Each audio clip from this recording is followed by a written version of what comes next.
hoje eu estou aqui num podcast que para mim é muito especial. Era um episódio que eu queria muito gravar, porque eu tô com a doutora Ana Cláudia Rodrigues. Ela é médica radiologista e foi ela quem fez o meu exame e o exame da minha mãe. Tanto o meu mamografia, ultrassonografia e biópsia. Muito bem-vinda, muito obrigada por ter aceitado o meu convite. Para mim é um dia muito especial de contar como tudo aconteceu. Para mim é muito especial estar aqui, até especialmente para ver você bem, para ver você seguindo essa trajetória, né? A gente pensa, quando a gente se encontrou aquela primeira vez, tantas emoções. Muitas emoções. Das mais diversas. E a gente revisitar isso com um outro olhar e trazendo informação para os pacientes, trazendo informação de qualidade, perspectiva. Isso é muito importante. Parabéns pela iniciativa e para mim, na verdade, é uma honra estar aqui. Muito obrigada pelo convite. Obrigada. Você fez muita diferença nesse processo. Assim, eu acho que quando eu recebi o diagnóstico, foi tudo... Eu falo que para mim foi tipo 2 tapas na cara, né? Porque foi... Tá, é isso. Aí daqui a pouco é isso. Eu não tive tempo de pensar. E talvez isso tenha feito com que eu também não tenha caído. Então, hoje vai ser o dia que eu vou contar. Eu já soltei uns spoilers, mas eu nunca tinha contado. Então, acho que a gente pode começar por isso. E depois a gente falar sobre as informações de qualidade, todas as informações que eu busquei, dúvidas que eu ainda tenho. E eu participo de um grupo que se chama OncoFriends, que são mulheres com câncer de mama aqui no Rio de Janeiro. Tem no Brasil todo, mas a gente tem um subgrupo aqui no Rio.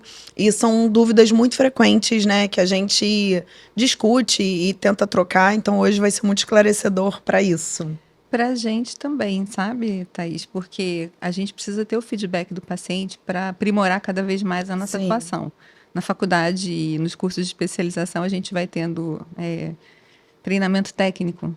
Mas a gente precisa aplicar isso no que é valor e o que é necessidade para o paciente. Sim. Então, assim, saber o que é demanda dos grupos das pacientes para a gente aprimorar o cotidiano é fundamental. Então, isso, na verdade, é uma via de mão e contramão. O protocolo de acolhimento, né? Porque isso... Eu estou me tratando no INCA, nem sei se você sabe, mas... E hoje eu fui conversar com um grupo de enfermeiros estudantes e a gente estava falando sobre isso, né? A importância de retroalimentar, né, esse protocolo de acolhimento, especialmente para uma primeira vez. E foi exatamente esse momento que você fez parte, né? Então, vou aproveitar para contar aqui como foi. Eu vou contar um pouquinho antes, que eu acho que é uma parte que você não sabe. Vamos, os bastidores. Os bastidores. Então, eu estava morando em São Paulo. Meu irmão me ligou num dia para contar, numa quarta-feira à tarde, acho que uma terça-feira à tarde, e falou: olha, minha mãe deu entrada no hospital, está com pressão alta.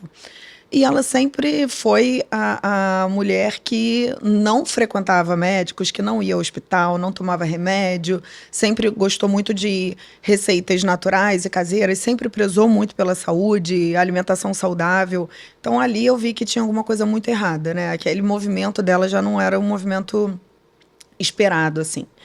E aí eu consegui falar com ela e ela atendeu o telefone. Aí eu vi que era mais estranho ainda, porque ela não teria dado, né, não passando mal. Eu achei aquilo tudo muito estranho.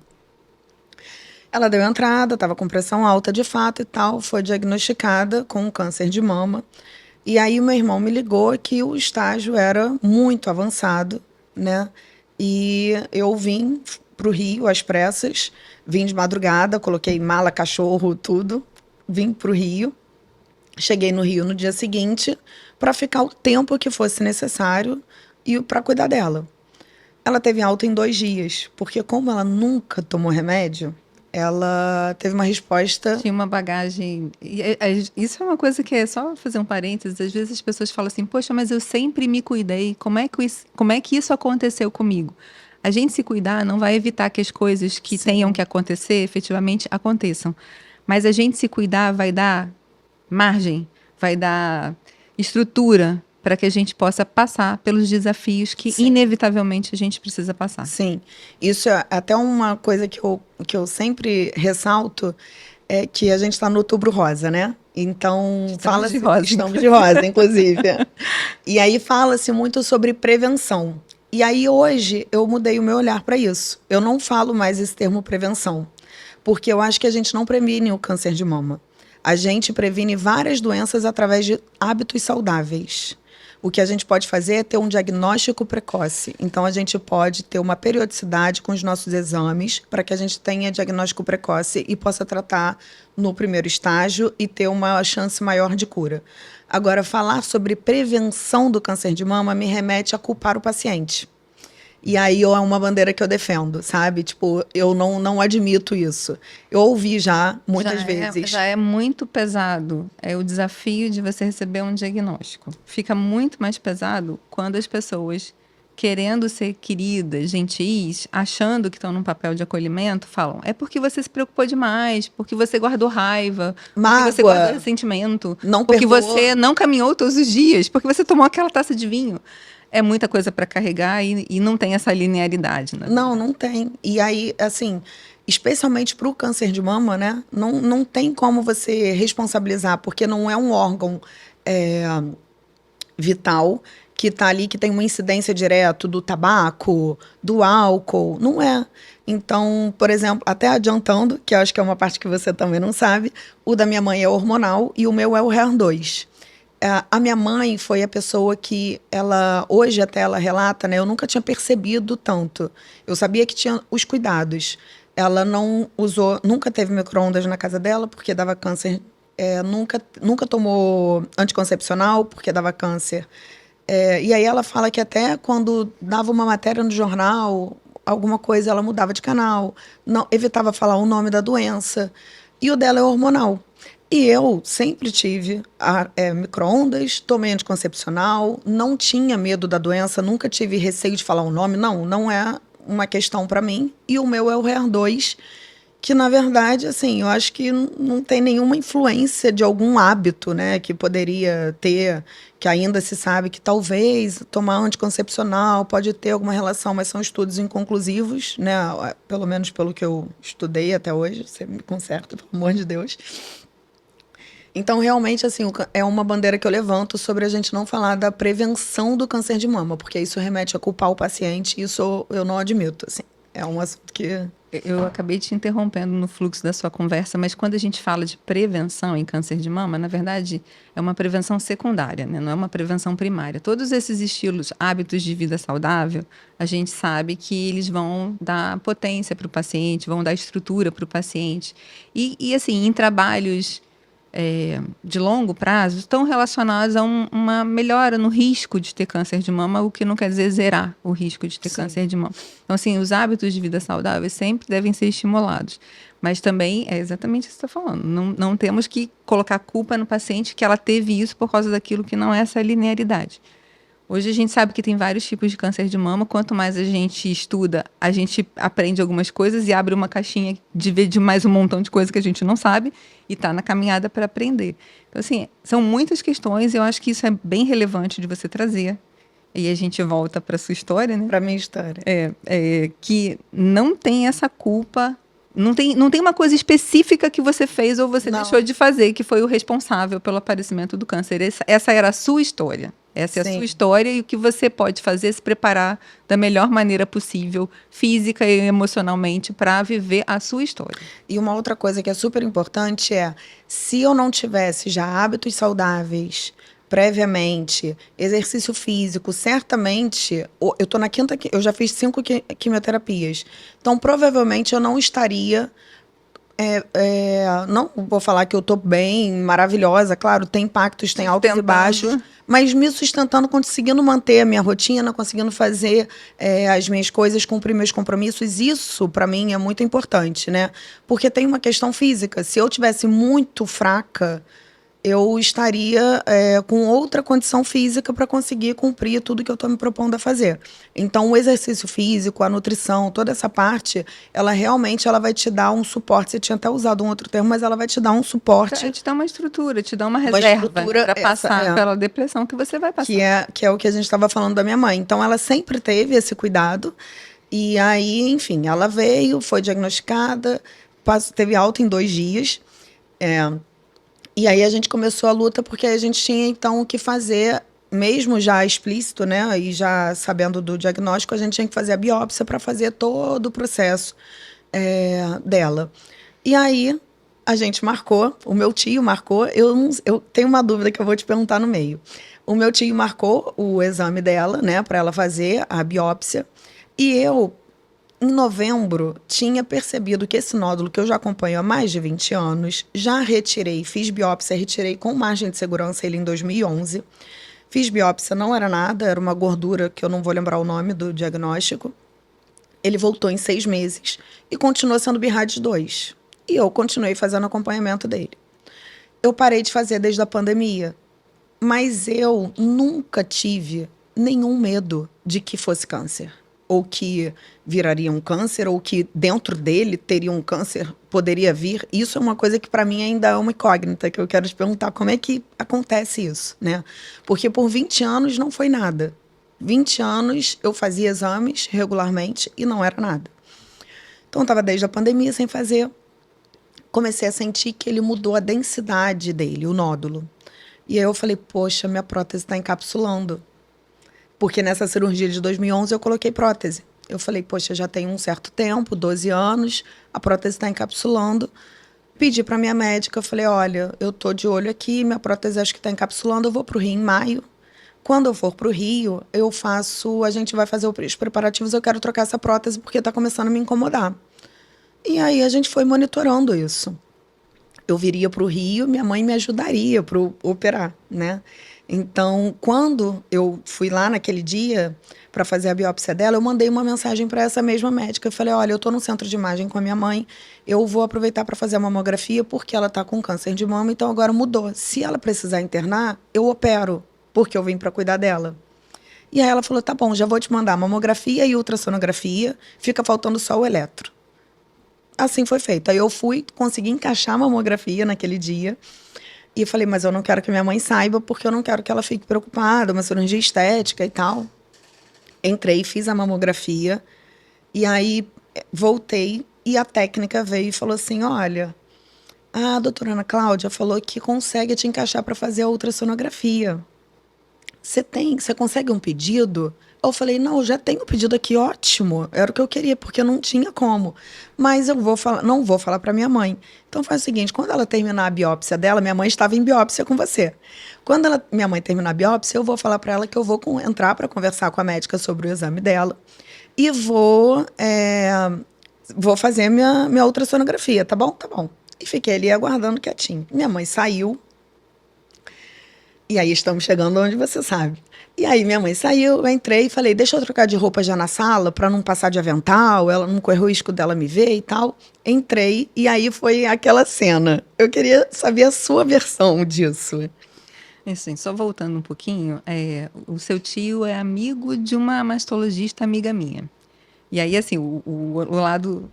Você me falou os seus bastidores, Eu queria ouvir vou o te seu. passar o meu lado dos bastidores. Essa amiga falou, Ana, tô precisando muito de uma ajuda, porque a irmã de um colega foi fazer uma tomografia, achando que tinha um determinado diagnóstico, e nessa tomografia eles viram essa imagem. Então, ela me mandou uma foto da imagem. Então, quando a gente viu a imagem, é uma coisa muito impactante, porque Sim. era uma imagem de uma lesão na mama. Então, a gente precisa viabilizar isso. E foi todo o movimento que foi feito para que ela chegasse até lá e a gente fosse colher o material. Por que é muito importante, mesmo quando a imagem é muito impactante, a gente fazer a coleta do material? Primeiro porque, mesmo quando você vê uma lesão que a probabilidade de malignidade é muito grande, ainda existe os 2% que não são malignos. Apesar de que é baixa, mas Sim. existe essa possibilidade. E depois, porque como a gente estava falando no começo, tem vários tipos de cânceres, então isso precisa ser bem delimitado, assim, bem desenhado, bem especificado, para poder direcionar o tratamento. Então, assim, independente de qualquer coisa, precisava fazer a coleta do material.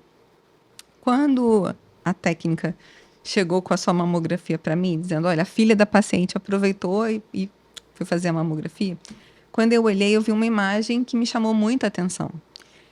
E aí é uma coisa que eu acho que a gente não pode perder a oportunidade. Você estava ali, você tinha uma imagem muito desafiadora e a gente precisava caminhar um pouco mais. Eu precisava ver se eu conseguia viabilizar um procedimento mais simples para você, porque eram pontinhos de calcificação, e quando a gente faz a coleta de pontinhos de calcificação, tem que ser guiado por um determinado método de imagem. Você tem um implante de silicone, então isso era mais desafiador. Eu queria ver se a gente conseguia fazer uma coisa que fosse mais resolutiva que assim, mais abordável, digamos assim, que foi quando a gente encaixou seu ultrassom. E aí, naquele momento, já dava para ter uma ideia do que estava acontecendo, inclusive até assim, a proporção do que estava acontecendo. Então, eu acho que nesse momento, a responsabilidade do profissional que está com o paciente Sim. ali na frente é colocar o valor na medida que ele tem. Eu estou vendo um achado, que é um achado que vai chamar a nossa atenção, aquilo precisa ser abordado e a gente não pode perder a janela de oportunidade. Eu acho assim, eu já vi suas falas e você coloca a sua vida na mão de Deus, né? Então, eu acho Sim. que assim, sua mãe é instrumento de Deus na vida de todo mundo, então sua mãe foi um instrumento de Deus para te colocar naquele lugar que você precisava daquele, né? Estar naquele momento e a gente não podia perder essa oportunidade. Mas tudo tem um lado pitoresco, né? Então, a gente na sala de exame, sua mãe te procurando, batendo na porta, a gente tentando esconder, dizendo para ela, porque ela tinha uma preocupação muito grande. Quando eu fui fazer o procedimento dela, ela já... E aí tem essa coisa, assim, que a gente estava falando também, do paciente se culpar. Ela falou assim, eu não queria preocupar ninguém, eu não queria preocupar ninguém. Então, ela deixou... Na minha leitura, né, posso estar enganada, mas ela deixou um pouco mais além, justamente porque ela não queria preocupar ninguém. E aí acaba que ela ficou um pouco mais tocada por causa disso. Eu deixei porque eu não queria preocupar ninguém. E aí, de repente, você estava ali naquele cenário. Então, eu tinha ouvido a fala dela e eu estava vendo você, imaginando, vendo o seu exame, imaginando, né, todo o desfecho que as coisas precisavam ter, a gente precisava tocar adiante, olhando para você também, a gente tinha olhado para ela, estava cuidando dela, mas a gente estava olhando para você, cuidar de você, tentando equilibrar essa coisa dela não querer preocupar ninguém e você com a mesma preocupação, com não ela. Querendo preocupá-la. Então, assim, uma coisa... E eu ali ainda completamente míope para o que estava acontecendo. Por quê? Aí, voltando um pouquinho. Então, eu entrei para fazer o exame, né? Pra gente, até para contar para as pessoas. Eu entrei para fazer o exame, pedi para trocar de roupa, botar o avental e tal direto na sala, sem ter que, né, transitar pelos corredores. E aí, na hora que eu tirei a blusa, tirei o sutiã, ela começou a me chamar e entrou na sala. E eu me escondi atrás da porta. Eu falei, gente, não é possível, só comigo isso. Aí me escondi atrás da porta. Ela perguntou, minha filha tá aí? Ela entrou para falar com você. Eu não lembro se foi você ou se foi a técnica que estava acompanhando. Falou, não, ela não tá aqui, ela foi no banheiro e a gente está atendendo. Foi a nossa auxiliar de enfermagem. E aí ela saiu. Aí eu falei, meu Deus, desculpa, eu fiquei toda sem graça. Aí tá, deitei. Você começou a me examinar. Nisso vem a recepcionista. Bateu na porta. Olha, não, a gente escutou ela me chamando lá fora, porque ela foi me procurar pelo banheiro e tal, começou a chamar meu nome e a gente escutou dentro da sala. Aí veio a recepcionista. Olha, sua mãe tá tentando ir embora sozinha. Aí eu fui levantar, foi nesse momento. Para mim, o meu diagnóstico foi nesse momento. E aí eu fui levantar e falei assim, você pode ir me explicando? E fui levantar. E aí, nesse momento... A sensação que eu tenho, que eu posso ter, né, fantasiado alguma coisa, mas a sensação que eu tenho é que você segurou minha mão assim, me deitou. Aí falou, olha, Thaís, a sua mãe vai ser controlada, elas vão cuidar dela. E aqui quem tá é a Thaís mulher, não é a Thaís filha, não é a Thaís, né, com outros papéis, é a Thaís mulher. E eu preciso que você deixe eu te examinar e me escute com atenção. Alguma coisa assim. Foi o que ficou na minha memória. E aí você foi me descendo, me deitando de novo. E aí, ali eu fui descendo e assimilando. Falei, estou com câncer de mama. Ali, na hora, eu falei, tá bom. E aí, eu entendi. Você começou a fazer os exames, foi me explicando e tal. E foi, né, falando sobre contorno, sobre o tipo de nódulo, o formato dele. Aí, eu já não lembro muita coisa. Eu lembro de eu olhando para a imagem que estava aqui à minha esquerda, e aí a recepcionista voltou. E aí falou, olha, realmente ela está tentando ir embora sozinha e tal, a gente não está conseguindo controlar. Aí nesse momento eu levantei e falei, posso te ligar? Posso falar com você depois? Eu fui levantando, eu saí sem sutiã aquele dia. Eu enfiei a blusa do jeito que eu estava, e aí você falou, pega o meu telefone com o seu tio, mas tenta vir fazer amanhã uma biópsia. E aí eu saí do consultório. Aí eu desci, aí, né, o que aconteceu depois disso. Aí eu desci, encontrei minha mãe, a gente desceu, entregou material e tal, eu entrei no carro, mandei uma mensagem pro meu tio sem saber de nada também. Falei, tio, eu acabei fazendo já mamografia porque eu quero trocar prótese. A doutora Ana Cláudia pediu para eu pegar o telefone dela com você. Me passa o telefone dela? E aí, antes dele me passar, ele te ligou, provavelmente. Na verdade, quando eu vi o seu exame, eu entrei em contato com ele e falei, olha, a gente já atendeu a sua irmã e acabou que teve a oportunidade de examinar a Thaís também, e a Thaís também precisa, porque também a gente tem que ser muito cuidadoso na hora que eu vou passar essa notícia para ele. Sim, é meu Ele é um padrinho. médico, ele é um médico, e assim como foi uma surpresa, né? Foi uma surpresa quando ele levou a sua mãe para fazer uma tomografia de tórax, que ele viu uma coisa que não estava imaginando que fosse ver. Você veio acompanhar a sua mãe, e aí eu ligo para ele e falo, olha, a Thaís também precisa fazer um exame, ela também precisa de um pouco de atenção. Então, assim, foi tudo muito misturado, mas no sentido de aproveitar essa oportunidade, porque eu percebo muito em vocês um cuidado grande que um tem com o outro. Sim. E às vezes, nesse cuidado, a gente. Que é importante a gente ter o cuidado com a pessoa que significa muito pra gente, mas a gente se perde. Então, eu vejo muitas pacientes que vão fazer biópsia e elas ficaram muito tempo sem fazer exame porque elas estavam cuidando de alguém e não tinham tempo para cuidar dela. Então, naquele momento que você levantou e falou, não, deixa eu ir, falou, espera, com a sua mãe a gente já encaminhou tudo, mas a gente precisa focar para encaminhar as coisas para você. Então, isso é uma coisa que é importante as pessoas se atentarem Isso, também. você foi muito, muito assim, sagaz no que você fez, porque você não deixou de ser delicada comigo. Não deixou, de verdade, assim, você foi delicada, você foi acolhedora, mas você trouxe a realidade para mim. Não sei se todo mundo no meu lugar teria interpretado, assim, eu assimilei na hora.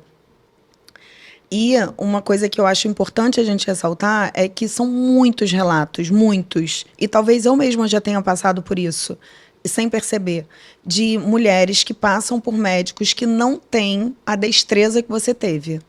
E aí o médico ou ele tenta tranquilizar tanto a paciente, porque ele não sabe como lidar com aquilo, ou ele não quer dar aquela notícia, que ele tranquiliza tanto que ela vai embora e não acompanha. Não pega o resultado, não vai para o próximo passo. Então, sai até um BIRADS 4 lá e ela não tem a menor ideia. Tá tudo bem. Tá tudo bem. Então. São inúmeros casos. Eu vou te falar que, assim, acho que 90% das mulheres com quem eu conversei tiveram surpresa no diagnóstico, porque o médico, inclusive o mastologista, tá? Não só durante o exame, mas o mastologista que viu que apalpou, o que recebeu o primeiro exame, a primeira mamografia, falou, não é nada, mas a gente vai fazer por precaução. E hoje eu entendo que isso não existe.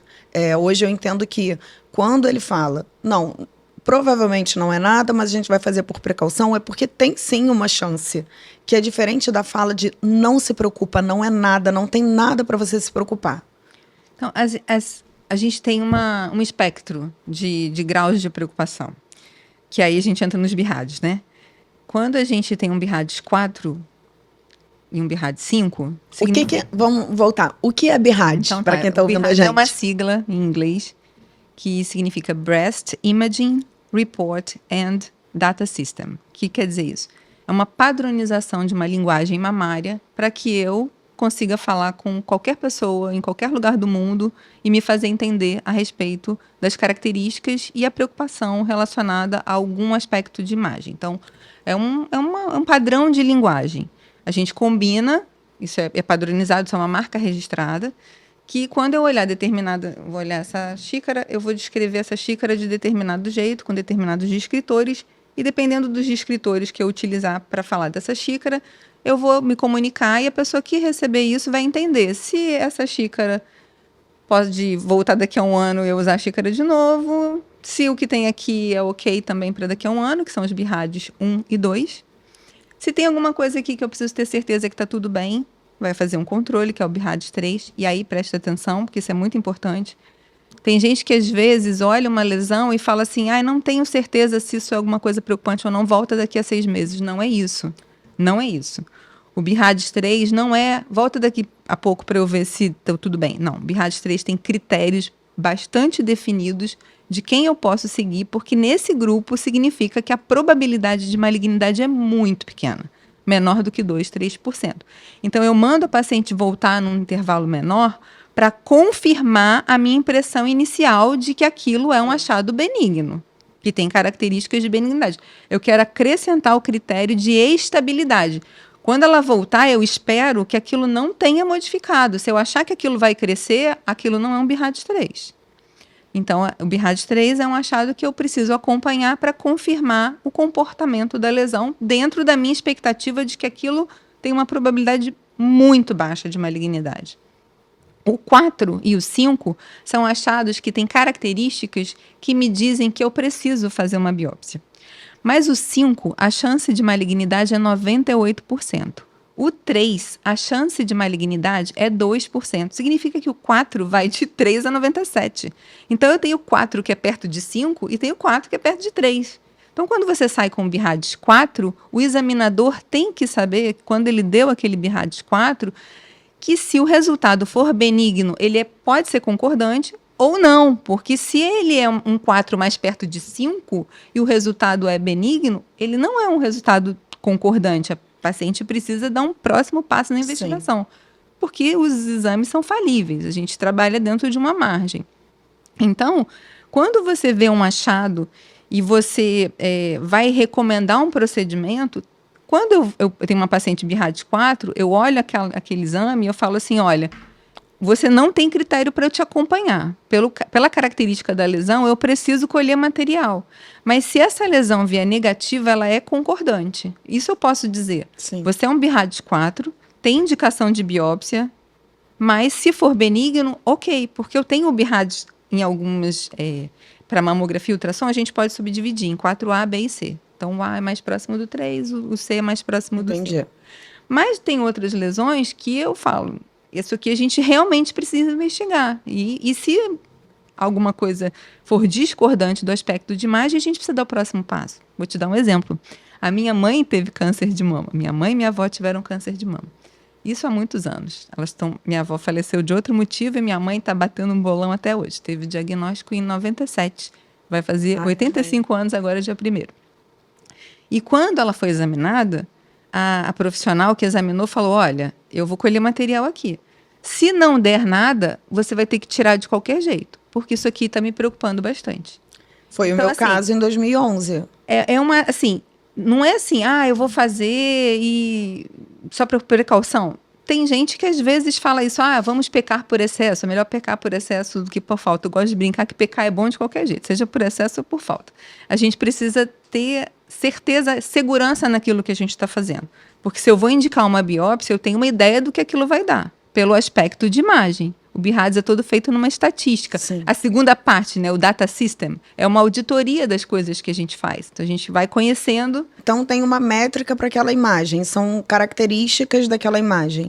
Os descritores, que a gente usa, os termos que a gente usa para caracterizar as lesões, eles são mais ou menos associados à suspeição ou probabilidade de benignidade. Por exemplo, os nódulos que são ovaizinhos, bem circunscritos, parece um ovinho, a gente vai chamar de oval circunscrito. Isso é uma característica que fala a favor de benignidade. Depende de cenário, tá? Paciente muito jovem, com mutação, é um outro cenário. Mas, de um modo geral, o nódulo, que é um ovinho, ele tem uma característica maior de benignidade, enquanto o que é uma estrelinha tem uma probabilidade maior de ser maligno.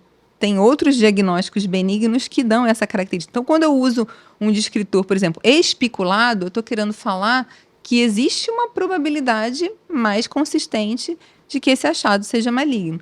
E aí uma paciente fez uma brincadeira comigo uma vez, falando, em mama é tudo ao contrário, né? Porque se você ganha estrelinha, você está numa situação não bem tá legal. Se o seu diagnóstico foi positivo, você teve um diagnóstico de carcinoma. Sim. Então, assim, parece... E a bolinha, que é um 0, tá ok. Tudo bem, mas assim, parecem coisas... a gente está rindo, está brincando, assim, até para descontrair, mas para trazer também esse aspecto de que isso é um diagnóstico inserido numa história de vida. em todo um cenário. Isso é um dos aspectos da vida da pessoa. E que, às vezes, é uma oportunidade de ressignificar Muita sem coisa. pieguismo. São quase 25 anos trabalhando com isso. Então, Eu ia assim, te perguntar isso. então, assim, não é... Até pela história pessoal, né, da minha família. Eu ia te perguntar isso. Foi um gatilho para você para tomar a decisão profissional? A sua mãe, a sua... Freud deve explicar quase tudo, né? No meu consciente, a decisão não foi baseada nisso, mas com certeza no inconsciente Alguma as relação. minhoquinhas estavam lá trabalhando, com certeza. Foi depois. Eu estava na residência quando a minha mãe... Estava fazendo residência de radiologia quando a minha mãe teve diagnóstico. E ela passou por... E você já estava atendendo a isso ou foi uma decisão posterior Eu mesmo? gosto de mama porque na radiologia o segmento mama te deixa estar em contato com o paciente. Eu gosto dessa troca. Tanto gosto que fui procurar algumas ferramentas para melhorar essa minha comunicação com o paciente. Você falou assim, você foi habilidosa e tal. Isso eu venho buscando trabalhar essa linguagem ao longo do tempo, porque a gente está ali, frente a frente. Eu estou vendo uma imagem, eu sei o impacto que aquilo pode ter, e aquilo ali é um exame, só que não é um exame. É um exame dentro da história daquela pessoa. Que vai mudar a vida dela. Aí eu estou conversando com a paciente, na hora que eu estou fazendo a biópsia, ela me conta, por exemplo, que ela cuida sozinha da casa, que ela tem um filho especial, que não sei quem depende dela, que ela cuida da mãe. Então, assim, é um diagnóstico dentro de toda uma estrutura. E aí e você já começa a imaginar, porque tem a questão social do câncer de mama. As mulheres são o centro da... Sim. Né, a força da mulher, a mulher mexendo no mercado de trabalho, impulsionando tudo, a mulher que leva os seus pares para fazer exame, a mulher que... É o papel da mulher. Sim. E o impacto daquele diagnóstico na vida daquela pessoa. Então, como é que eu consigo trazer, naquele momento que a gente está ali, que eu preciso também fazer a paciente relaxar? E é muito rápido, né? Porque você, quando a pessoa deita ali, você não sabe o que você vai encontrar. Primeira coisa que ela fala, eu tô com medo. Aí eu falo, olha, medo faz parte do pacote de quando você recebe um laudo dizendo que você tem que fazer uma biópsia. Se você viesse aqui sem medo, eu ia achar que você estava numa negação. Porque é óbvio que você tem medo. E o medo, ele tem etapas. O primeiro medo é o medo do procedimento. Se Sim. vai doer. Depois que elas veem que não dói, aí o medo é do diagnóstico. Será que vai dar? Será que não vai dar? E depois que recebe o diagnóstico, é o medo do sofrimento. Então, são etapas de medo. E por isso a gente precisa aproveitar essa oportunidade que a gente está com a paciente para trazer coisas que são valor, para ressignificar mesmo. Primeiro, para trazer a relevância daquilo que está acontecendo. Porque eu não posso dizer, e não é que eu não quero, a pessoa sempre fala, na sua experiência, o que é isso? Eu devo ter perguntado isso. Na minha experiência, eu posso dizer se aquele material é satisfatório, porque eu consigo ver, à medida que eu vou fazendo a coleta, eu consigo ver se aquele material vai me dar um bom diagnóstico. E toda vez que eu vou começar um procedimento, eu faço uma oração, também coloco Deus na minha vida. Porque quando eu vejo uma lesão que é muito suspeita, eu falo, meu Deus, eu não queria que essa mulher estivesse diante dessa possibilidade. Mas já que ela está, me ajuda a dar o melhor diagnóstico que eu puder, porque aí realmente eu vou estar fazendo alguma coisa por ela. E então eu consigo ver, na minha experiência, se aquele material está bom, se não está bom. Então eu posso dizer para ela assim, eu não sei o resultado, mas eu sei que a gente pode confiar na análise que vier. Então, assim, de certa forma, isso dá um tempo para a pessoa ir digerindo aquela situação. Eu fiz um exame, a doutora falou que a gente pode confiar no que vai dar, mas isso é grave? Olha, o que eu posso te dizer, e realmente o que eu posso dizer Sim. é que você precisava fazer esse procedimento, porque a gente precisa esclarecer. Então, isso também já vai ajudando a pessoa a digerir. Só que os pacientes são muito... assim, você é uma pessoa que você estava falando assim, que eu estava falando da forma do nódulo, não sei o quê, porque você é uma pessoa que quer saber. Você estava olhando para a tela, você estava prestando atenção, você estava curiosa. Tem gente que eu chego do bom dia, ela fala, não me fala nada. Eu falo, não, só quero te dizer que tem anestesia. Não quero saber, não quer saber nada.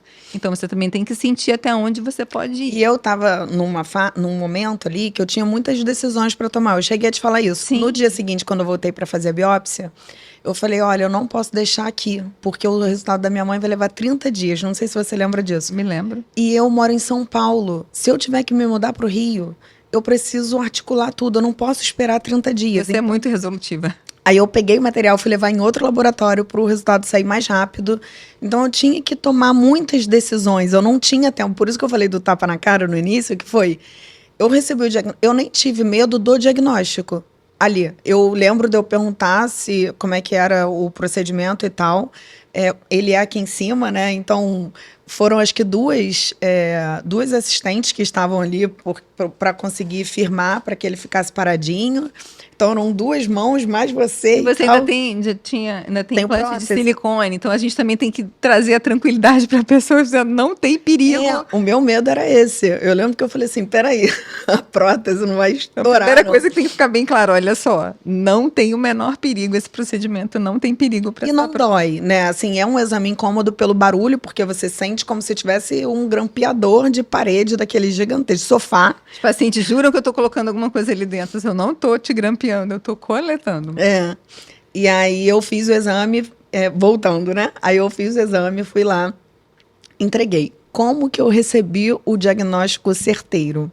Dia 2 de maio, aniversário da minha mãe.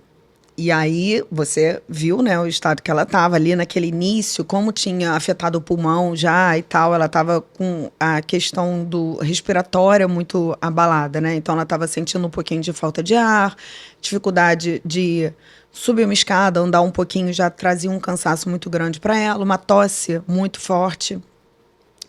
E aí era o aniversário dela, eu falei, vou fazer, né, o melhor que eu puder hoje. E aí a gente almoçamos em família, eu, ela e meu irmão, e eu marquei um café da tarde para ela com as amigas dela, 3 horas da tarde. Terminamos de almoçar e tal, já me arrumei rápido pra gente ir. O resultado era para sair no dia 4, que eu queria um lugar que desse o resultado rápido, né? O resultado era para sair no dia 4. Aí eu fui, mandei na hora que eu subi, toda vez eu saía para fazer vários exames, né? Porque aí eu comecei a saga dos exames, tomografia e tal. E eu chegava com aqueles exames escondidos e dobrava dentro da bolsa e tal, e subia para o meu quarto e tirava e guardava lá. Nesse dia, eu não sei porque eu vi o envelope que eu tinha feito das imagens e o papelzinho ali do login e senha não estava. Eu falei, caramba, perdi o papel, vai ser um caos, né? Eu falei, vou me antecipar. Mandei uma mensagem pro laboratório. Falei, olha, até dando um feedback, porque para mim não foi um problema, mas eu imagino que outras mulheres nessa situação iam dar uma pirada. Aí eu mandei uma mensagem, falei assim, olha, eu acabei de me ligar que eu perdi aqui o login e a senha, não tô achando, eu posso te passar o CPF, você me passa, porque vai sair daqui a 2 dias, para não ficar no dia, né, eu ficar naquela angústia. Aí o rapaz, enfim, a pessoa que me atendeu no WhatsApp falou, claro, me passa, eu passei, falou, olha, o seu exame já saiu, me passa um e-mail que eu vou te mandar. Aí eu, sentada no meu quarto, me arrumando para o café, abri o e-mail. Carcinoma invasivo de mama com tipo não especial, com características apócrinas. Aí eu falei, não sabia ainda, né, o que era isso. Eu já sabia do diagnóstico, eu já tinha assimilado, mas fui colocar no Google, obviamente, né, não tinha o que fazer. E aí já estava lá, né, falando tumor e tal. Que, inclusive, isso é uma coisa que eu falo muito que o básico precisa ser dito, porque tem gente que me pergunta assim, mas é tumor, mas é maligno ou é benigno? É câncer, é maligno ou é benigno? Né? Então, eu li ali, com o que eu li, eu vi que era, e aí eu mandei a mensagem pro meu tio. Saiu o resultado, é câncer de mama mesmo, o que eu faço agora? Aí ele falou, me manda o laudo. Aí eu mandei, e aí ele falou assim, ué, mas está faltando imunohistoquímico. Demora um pouquinho mais. Não tinha pedido. Eu falei, tio, mas o que é isso? Aí ele, ué, o imunohistoquímico é que vai definir o subtipo. Eu falei, não, mas eu não pedi. E aí eu acho importante, por isso que eu estou contando com esse detalhe, importante falar, assim, uma dúvida que é muito frequente. Pelo que eu entendi na época, o imunohistoquímico, ele, como é um exame mais caro, ele de fato só faz com a confirmação da malignidade. Às Ou vezes já pode pedir junto? Não, então, eles vão fazer depois de um determinado resultado. Não um resultado de malignidade, mas às vezes a imunohistoquímica ela serve para definir um diagnóstico. Às vezes o material da coleta que foi coletado, ele ainda está inconclusivo da parte, né, do histopatológico, que é a primeira análise que é feita, e a imunohistoquímica ajuda a esclarecer o diagnóstico final. E o subtipo? Então, 2 cenários, né? Quando você tem o diagnóstico de carcinoma, a imunistoquímica vai dar o perfil. Se tem receptores hormonais, se não tem receptores hormonais, tem marcador de proliferação celular, vai caracterizar melhor esse tipo. Mas tem casos de pacientes que esse diagnóstico ainda não, a primeira etapa ainda não está conclusiva. Entendi. Pela característica da coleta de material, pela característica da lesão mesmo. Então, a imunistoquímica pode ajudar. Então, normalmente, a imunistoquímica ela é feita depois do histopatológico. Se você der os 2 pedidos, de qualquer forma, o laboratório vai fazer a imunossoquímica na finalização do histopatológico. Então, eles não correm ao mesmo tempo. Um vai dar um próximo passo na dependência do primeiro resultado. Nesse caso do primeiro, sei. Qual o nome do primeiro? Que eu chamava só de biópsia. Então, o resultado da biópsia é um estudo histopatológico, que é um exame do tecido mamário. Que não é o imunohistoquímico, é o primeiro. Não, o primeiro é o histopatológico. Histopatológico. Análise histopatológica. Você faz a coleta do material e esse material, o tipo de análise que é feito tem 2 tipos, né? O citológico, que só quando você faz só uma aspiração, ele vai ver só as célulazinhas. Ele, antigamente, era o único recurso que a gente tinha, mas ele vai falar se a célula está alterada ou não, não vai falar como é que ela está dentro do cenário. O histopatológico, o histo vem de tecido, ele vai ver a célula no ambiente da célula. Então, ele consegue dizer se a célula está alterada, se ela está localizada num ducto, se ela invadiu o ducto. Então, ele consegue dizer para a gente se é um tumor in situ, né, que ainda está dentro do ducto, se ele é um tumor invasivo. Então, ele dá muito mais informação. Isso é o histopatológico. E a partir do histopatológico pode ser ou não solicitada a imunistoquímica, que é para ver mais características. Fala, isso aqui é gente ou não é gente? Tá, é gente. Que tipo de gente é? Ah, tem olho assim, cabelo assim. Então, vai caracterizar e aí, melhor os tipos, né? Falando, no imunohistoquímico, então, vem lá, se é positivo para hormônio, então vem estrogênio e progesterona, né? Todos os receptores. Se é positivo ou negativo para o HER2, e aí acho importante falar do HER2 especificamente, que é o tipo que eu tenho, ele tem o 0, e aí eu queria que a gente falasse sobre isso, porque é uma dúvida muito comum, né? E é pertinente que seja, que gere essa dúvida. O HER2 0, ele é o quê? O HER2 é um receptor, assim, em volta da célula tem uma membrana, né? E tá. Vamos falar o que é o HER2. Então. Assim, eu acho que são informações importantes, mas são informações de uma complexidade que talvez a gente não consiga alcançar nessa conversa. Mas, assim, só para pincelar, para dar uma ideia de coisas. Porque isso aí é um receptor, é como se fosse uma anteninha tentando que é uma proteína, mas é uma anteninha, um identificador. Que ele vai dizer para a gente o grau de proliferação dessa célula. Mas isso, assim, é como aquele tipo de câncer é caracterizado. Se ele tem receptor de estrogênio e progesterona, se não tem, se ele tem isso e se tem o HER2, se ele só tem o HER2 e não tem o... Qual é a relevância disso? A relevância é que os tratamentos eles vão ser personalizados para aquele tipo de lesão. Então, com isso, a gente tem uma expectativa de resultado muito melhor. Sim. Antes a gente tratava, não conhecia nada dessas, antes eu digo muito antes, assim, sabe? Na pré-história, a gente tratava, câncer de mama, opera e pronto. Hoje a gente sabe que tem tratamentos, né? Quimioterapias, terapia-alvo, imunoterapia, tem um monte de tratamentos complementares à cirurgia que são muito específicos para aquele caso e que isso aumenta a chance de resposta. E para a condição do paciente. Exatamente. Por isso que é importante a gente conhecer o perfil. Eu estava chamando a atenção do HER2, por quê? Então tem lá, né, o hormonal, que vai ser, ou o luminal A ou B, que tem estrogênio e progesterona, um mais, um menos, ou os dois, né? O HER2, que aí tem as variações ali, que eu acho importante a gente falar, porque é uma dúvida muito recorrente das mulheres que são diagnosticadas com HER2. E aí o triplo positivo, que tem estrogênio, progesterona e HER2, e o triplo negativo, que não tem nenhum dos dois, nenhum dos três. Então, impacta muito ter o HER2 ou não ter o HER2. E se você tem receptor de hormônio ou não tem receptor de hormônio, porque isso vai definir todo o arsenal terapêutico para cuidar. Isso é uma coisa que o oncologista vai falar muito bem para paciente, porque a gente está falando só de três tópicos, mas tem outras coisas, né? Tem KI67, tem... O KI67 é o índice de...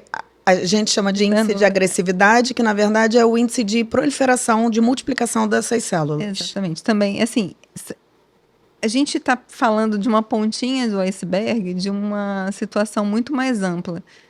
Falar, assim, muito superficialmente disso pode dar uma ideia simplista da situação. Não, a minha ideia era só a gente falar do HER2, porque é uma dúvida muito recorrente.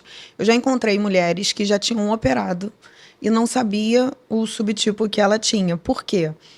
O HER2, ele tem o 0, 1, 2 e 3 mais, Esse né? é o score. E aí, o 1, ele acaba, né, de forma bem simplista aqui, falando como paciente, né?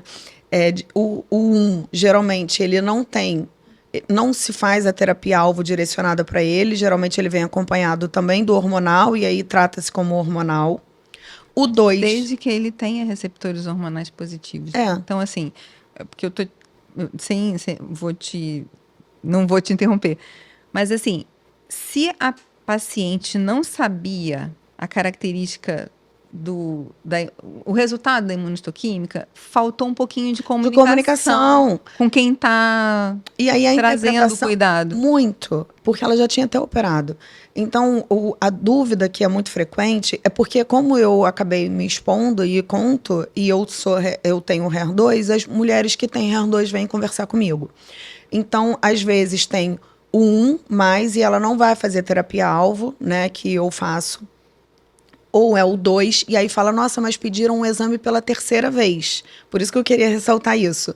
Então, o HER2, o 2+, ele é uma taxa inconclusiva, né? Então, é que tem esse...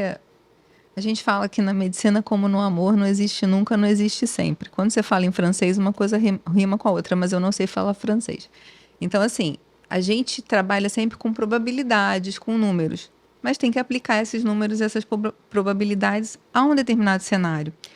Essa avaliação ela é feita inicialmente num material de coleta de biópsia. E existem vários tipos de biópsia. Então, você tem que saber o volume do material que foi coletado. Tem a core biópsia, a biópsia a vácuo. Um dá mais volume de material do que o outro. Então, às vezes, você ter um resultado inconclusivo de uma core biópsia é um significado. E você ter um resultado inconclusivo de uma biópsia a vácuo é outro significado. De uma peça cirúrgica, outro significado. Então, assim, você tem que ver o material que está sendo analisado, o laboratório que está fazendo esse tipo de análise. Que a gente fala assim, só aquele resultado inconclusivo é inconclusivo em que cenário? Então, mas aí o HER2+, HER2, 2+, ele tende a solicitar um outro exame. Porque a gente precisa caracterizar da melhor maneira possível esse tipo de lesão para direcionar o tratamento. Meu objetivo é que as mulheres que estejam ouvindo isso e que pediram um segundo exame, que ela não se assuste, que é normal para chegar nesse diagnóstico. Você recebe um resultado...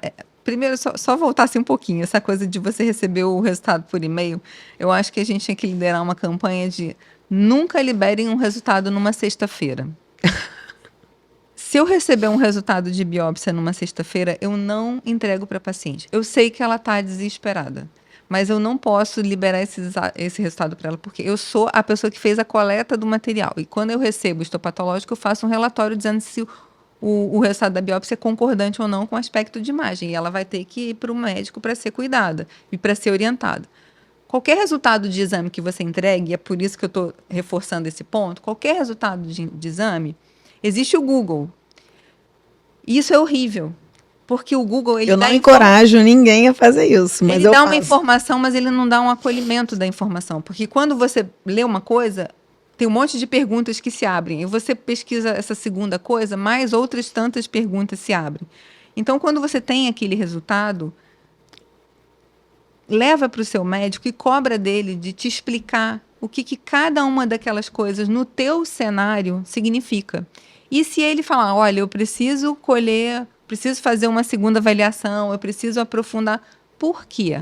Qual é a sua dúvida? Isso é tão importante. Que encruzilhada é essa onde a gente se encontra? Às vezes a gente vai precisar pedir um complemento de avaliação porque quer mais informação. Às vezes a gente vai precisar porque se realmente não deu informação, porque, de repente, esse tipo de material não permitiu tal análise que está sendo solicitada. Então, não vai criando... Eu vejo muito... Eu também estou em grupos de apoio de pacientes e eu vejo uma perguntando para a outra e eu fico pensando assim, aonde está essa pessoa que não conversou com o médico que está cuidando dela. Porque é muito legal uma perguntar para outra e se apoiar. Eu escuto muito. Só que não pode ser palpite e a experiência de cada um. Se você é um HER2 e uma outra paciente HER2, vocês são diferentes, porque Thaís é uma pessoa e a outra pessoa é a outra pessoa. E tem vários outros parâmetros, né? Você falou do KI67. Tem um cenário todo. Então, assim, o médico te pediu uma coisa e você ficou perguntando o que isso significa? Cria uma relação de confiança com quem está te cuidando. Isso é muito importante. Sim. Demanda isso do profissional que está ali. Ele está ali para cuidar de você. Se ele está pedindo aquilo tudo, teoricamente é para te tratar da maneira mais individualizada que ele puder. Então ele tem que te ver como um indivíduo. Uma demanda muito grande desses grupos. Eu fiz uma pesquisinha lá. Agora no Outubro Rosa, o que vocês gostariam que fosse abordado? Porque a gente começa a falar de um monte de coisa que não sabe se é o que a paciente quer saber. Sim. Começa a falar, todo ano é a mesma coisa. E todo ano as pacientes vão continuar com falha de cobertura de mamografia, exames insatisfatórios, falta de comunicação entre o paciente e o médico, o colega que vai dizer que está tudo bem e na verdade não está nada bem, entra ano, sai ano, a mesma coisa. Então vamos centrar no paciente, o que você quer saber? Então, demanda do seu profissional. E qual foi o mais recorrente? Ser tratada como única. Esse é o mais votado. Eu sei que eu estou ali no meio daquele bolo, mas eu quero saber que eu sou única. Alguém está olhando para mim, alguém está prestando atenção, está me escutando e está me respondendo. Então, é por isso que eu estou te falando aqui. Você está com dúvida? O que é esse HER2? O que é isso? A minha amiga tem ou não tem? Por que ela está fazendo isso? Por que eu não estou fazendo isso? Você tem que saber. Tem. Eu fico impressionada a quantidade de pacientes que chegam para fazer um procedimento comigo e elas não têm a menor ideia do que elas estão fazendo ali. Eu estou te relatando, tem casos de mulheres que já operaram, já começaram o tratamento, não sabem nem o subtipo que tem, não sabem o que está tomando, mas eu entendo também que muitas não querem saber. Como você falou, que chega no consultório lá para fazer o exame e fala, nem quero saber. Tem anestesia, não quero saber. Muitas não querem saber e isso é importante. Enxergar como única, você também dá autonomia dela ter a decisão de não querer saber. É que o não querer saber, de um modo geral, está associado a alguma experiência ruim que ela já teve. Então, ela não quer saber para não voltar nessa experiência. E eu acho que isso é muito importante. É claro que a gente tem que respeitar o que é o perfil de cada pessoa. Mas eu acho que tentar saber por que ela não quer saber. Por que você não quer saber? Por que você não quer falar sobre isso? Como as pessoas não pode falar essa palavra que dá azar, não pode falar não sei o quê. Aqui o meu está escrito memento mori e memento vivere. E eu tenho uma pessoa muito próxima que fala assim, está escrito morte no teu punho, eu não quero falar de morte. Não, mas isso é a única certeza que a gente tem. Enfim. Então, assim, por que você não quer falar sobre isso? Por que você não quer saber? E ainda mais diante de uma situação que vai determinar uma série de atitudes do cotidiano. É um desdobramento a partir dali. Você vê o seu caso. Você precisava esclarecer as coisas para tomar uma série de posições com relação à sua vida. A minha vida.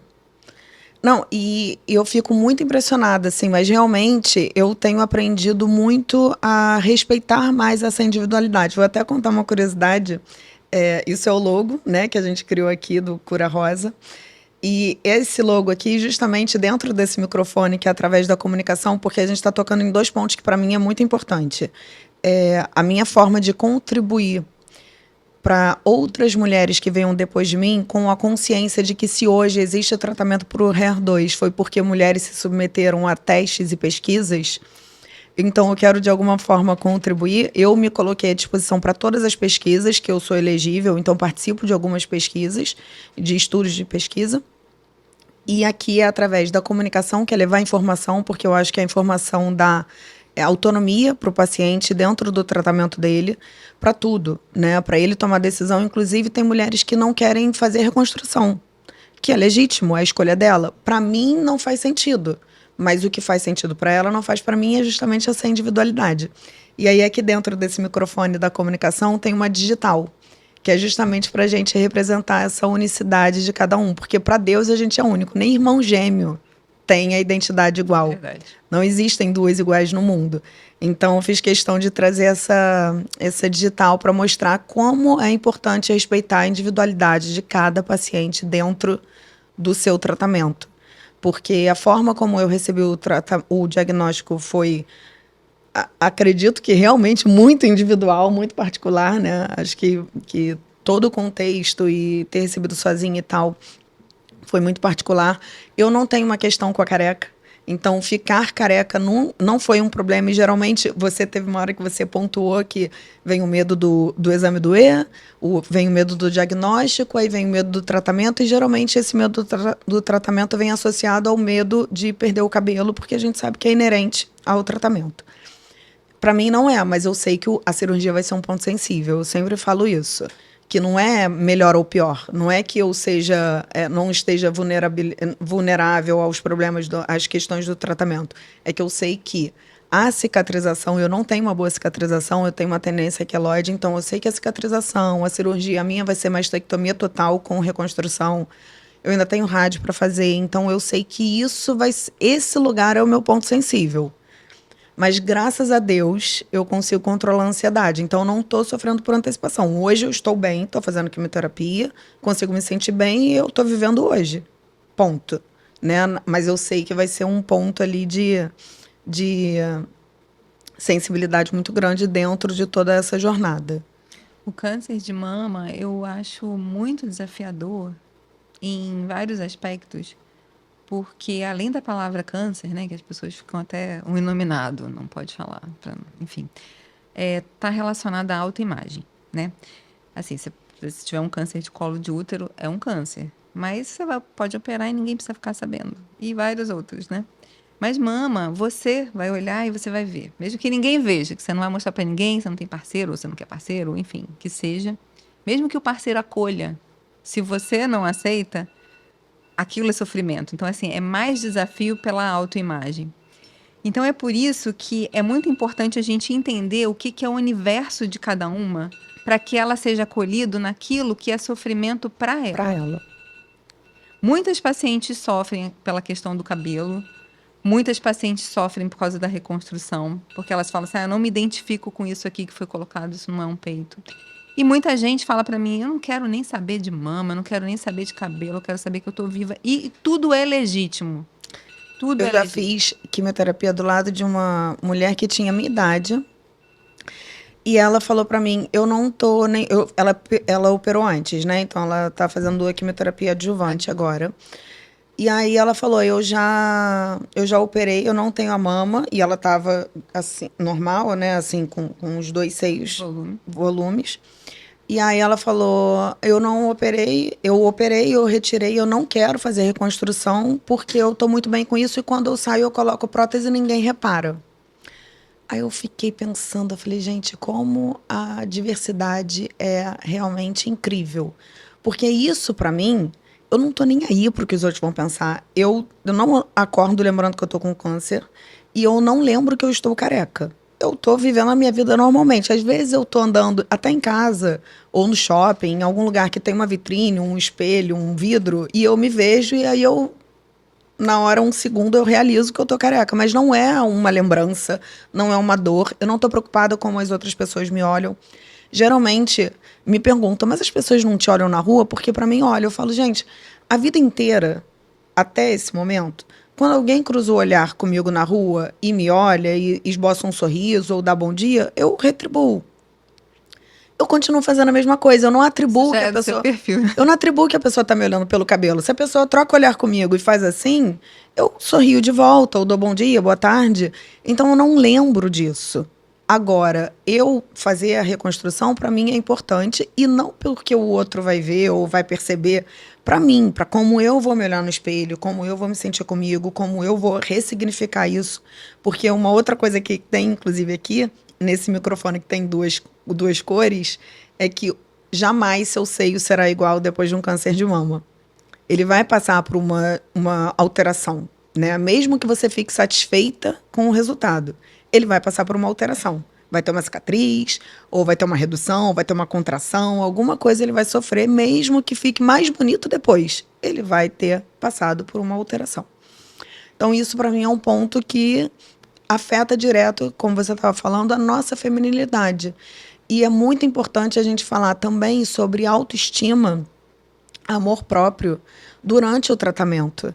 Eu fui a pessoa que, quando eu fui na segunda consulta, que já era para começar o tratamento, a gente adiou uma semana o início do tratamento, porque eu entrei num projeto de pesquisa de cardíaco, porque a quimioterapia Cardiotóxico. é cardiotóxica, então eu entrei nesse projeto de pesquisa. E aí a gente adiou porque eu tinha que fazer o ecocardiograma.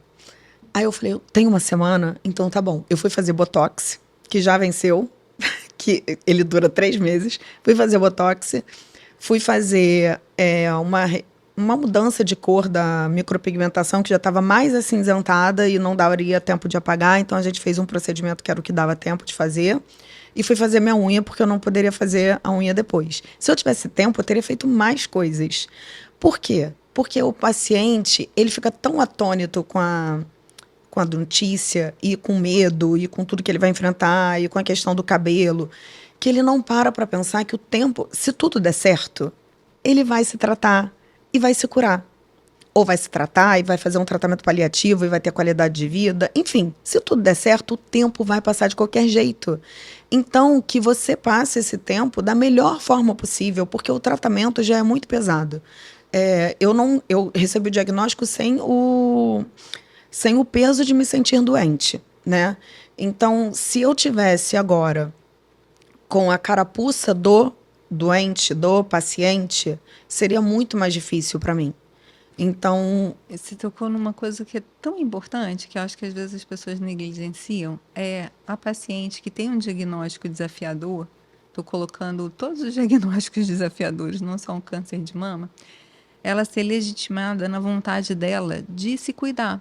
Porque, às vezes, as pessoas falam, como você está bem? Você tem um diagnóstico de câncer de mama. Como você está feliz? Como você está fazendo não sei o quê? Por que você não está devastada? Por que você... E, às vezes, assumem diante dessa paciente uma atitude, assim, meio de consternação, de pena, de... E é muito importante a gente... E tem gente que precisa de colo mesmo. é legítimo. Mas, assim, é muito importante você validar. Como é que ela pode estar realmente feliz se ela tem esse diagnóstico? Eu via muito naqueles textos que a Ana Mi escrevia, que elas estavam vibrando, indo para show, realizando as coisas da bucket list dela.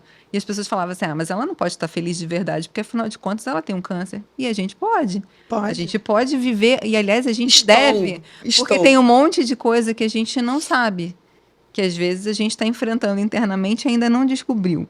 Então, assim, o legítimo é viver cada etapa Sim. naquilo que faz sentido para a pessoa. E se respeitar. Eu passei por isso no início.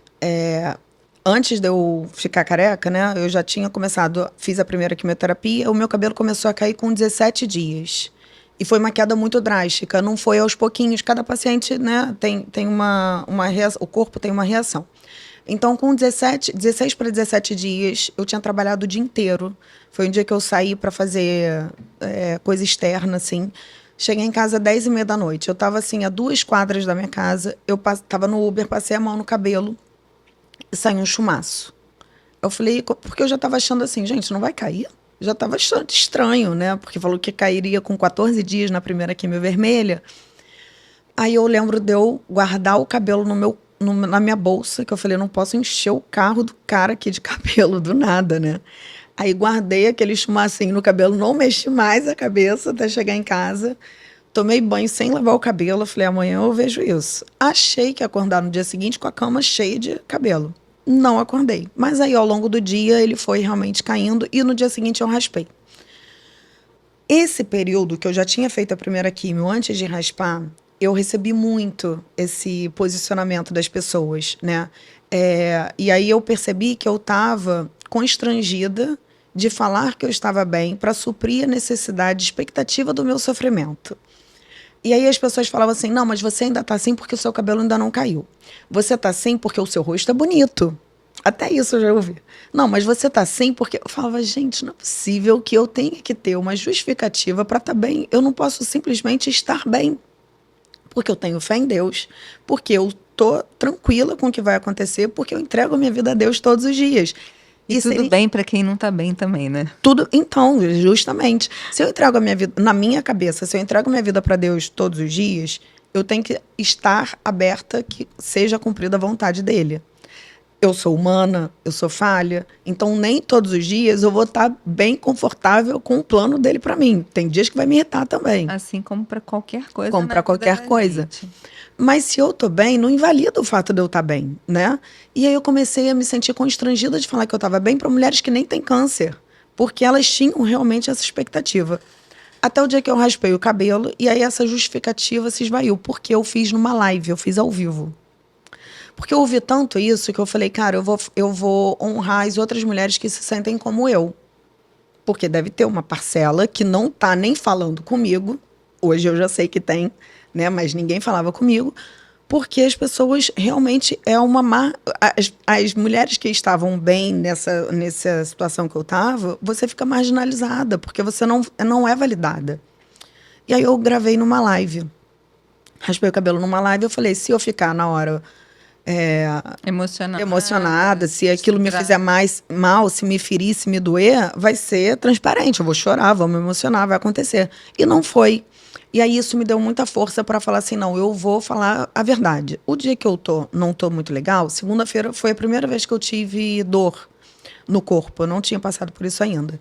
E eu mostrei, eu gravei um vídeo e falei que eu tava com dor no corpo, porque eu não quero ser aquela pessoa que também é só positiva 100% do tempo. Não, eu tenho as minhas variações. Isso dá muito mais credibilidade para a sua fala de estou bem. Quando você não está bem, você dizer que não está bem. Assim, sustentar uma coisa que não é verdadeira dá muito trabalho.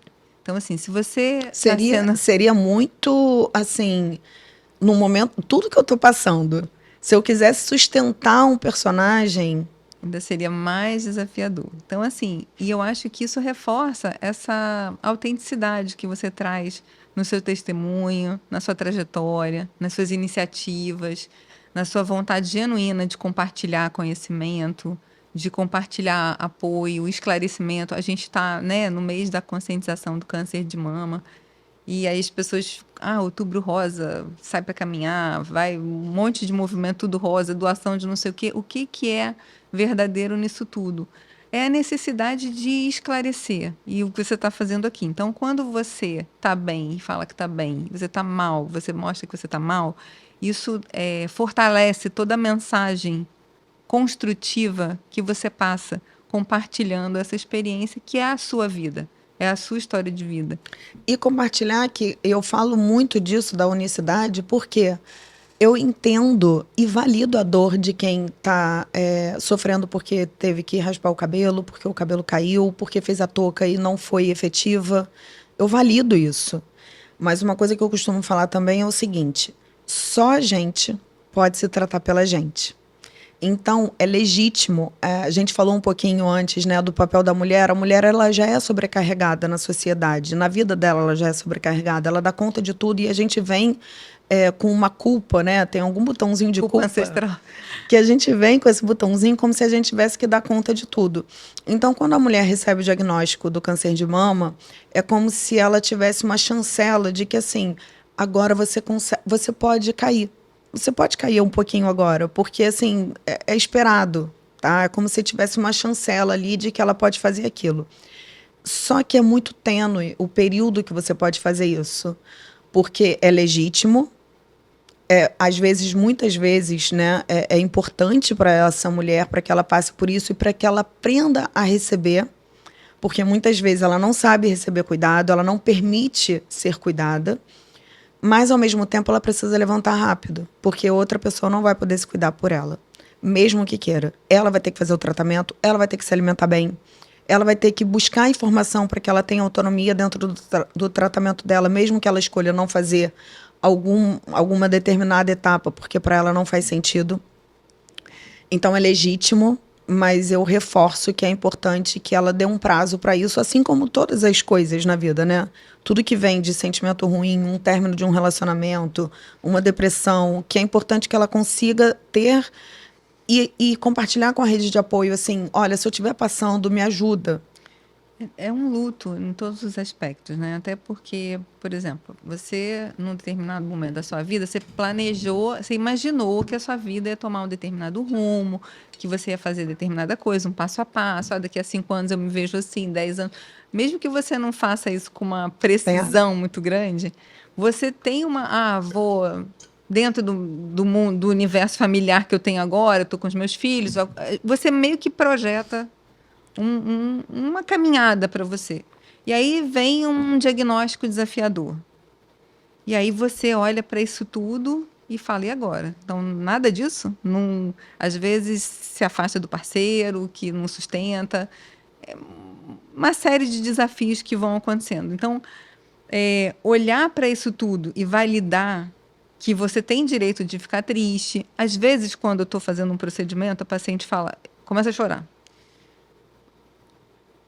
Aí fala, primeira vez que eu estou podendo chorar, porque eu tenho que sustentar uma estrutura, eu tenho que sustentar uma posição, eu tenho que sustentar que está tudo bem para eu não preocupar as pessoas que são importantes para mim. Eu não tenho nem o direito de dizer que eu estou com medo, que eu estou fragilizado. Então, assim, tudo precisa ser validado dentro desse cenário sem. Não é balela, é realmente importante, porque isso é uma oportunidade de cura, que às sim. vezes traz uma série de questões da posição que essa pessoa tem dentro daquele ciclo familiar, dentro daquele círculo de trabalho. Enfim, ela tem a oportunidade de revisitar isso tudo. Então, não é um ponto, é um ponto e vírgula, né? Uma pausa um Sim, pouquinho mais longa que a vírgula, mas que você tem o direito de viver aquilo da maneira que é necessário para você se estruturar. é. O câncer de mama, ele realmente, eu acho que ele é transformador. De verdade, eu acho que. Eu tô falando do câncer de mama, porque é, né, onde eu tô Porque é o que inserida. está. É o meu mundo hoje. Mas, assim, é unânime as mulheres que conseguem fazer essa virada de chave para entender que a pergunta é por que, não é por que comigo, é por que não comigo. E aí elas olham para o câncer de mama como uma oportunidade para ressignificar várias coisas. É unânime a transformação positiva, sem romantizar em momento nenhum o tratamento, porque até acho que eu deixei uma fala em aberto, mas é isso. Eu não me sinto doente, mas o tratamento do câncer de mama, ele é muito pesado, né? Porque ele vai para todas as células do seu corpo, ele te debilita em vários sentidos. É, tem gente que aumenta peso, tem gente que reduz. Eu aumentei 10 quilos muito rápido. É muito corticoide que a gente toma, pode dar alergia, o corpo fica lutando, né?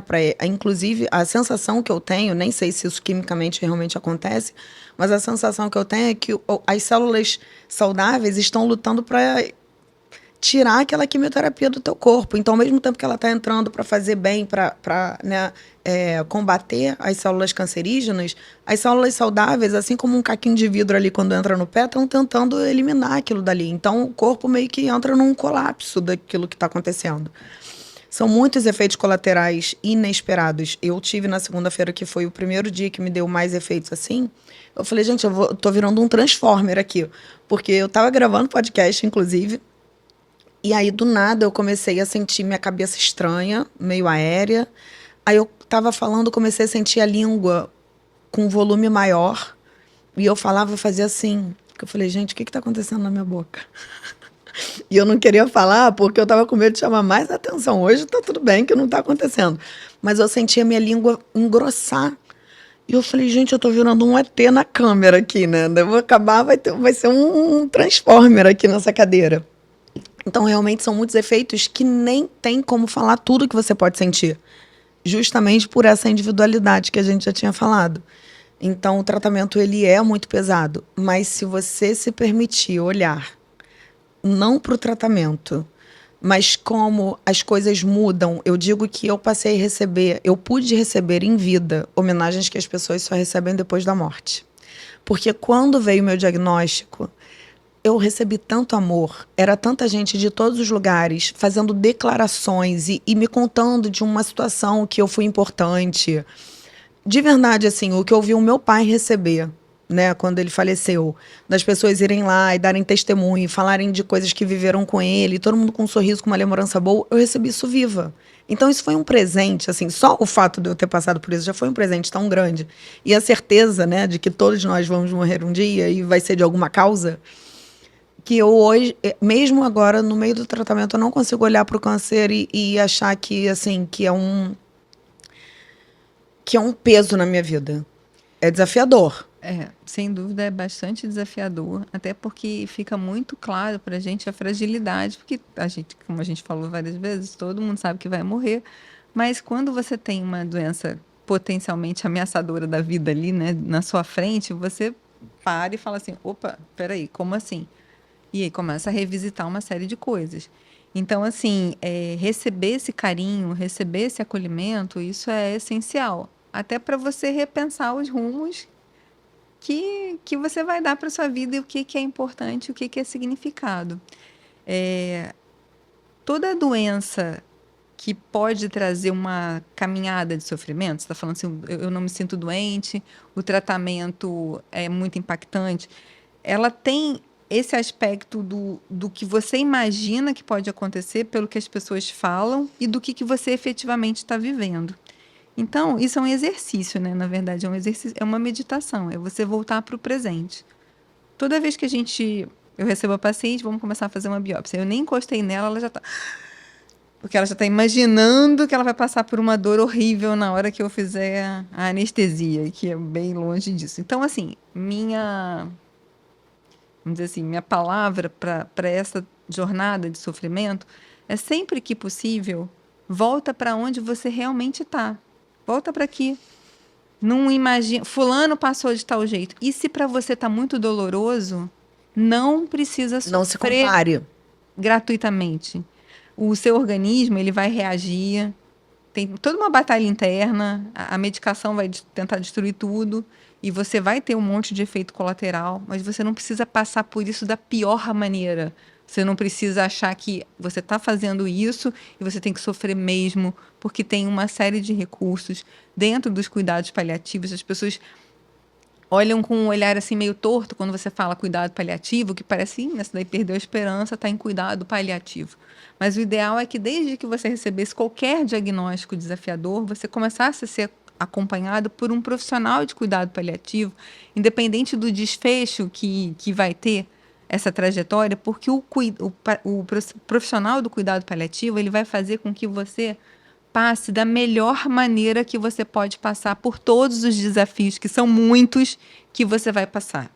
Então, ter um cuidado paliativo não é desistir do tratamento, ou não tem jeito, ou não tem cura, porque é muito importante a gente pontuar cura da doença e cura da pessoa, né? Sim. É uma doença na pessoa. Então, às vezes, a pessoa se cura de alguma outra coisa através da doença, de uma questão que ela precisava resolver, de um hábito ruim de vida. Tem tanta gente que vira triatleta depois que infarta, né?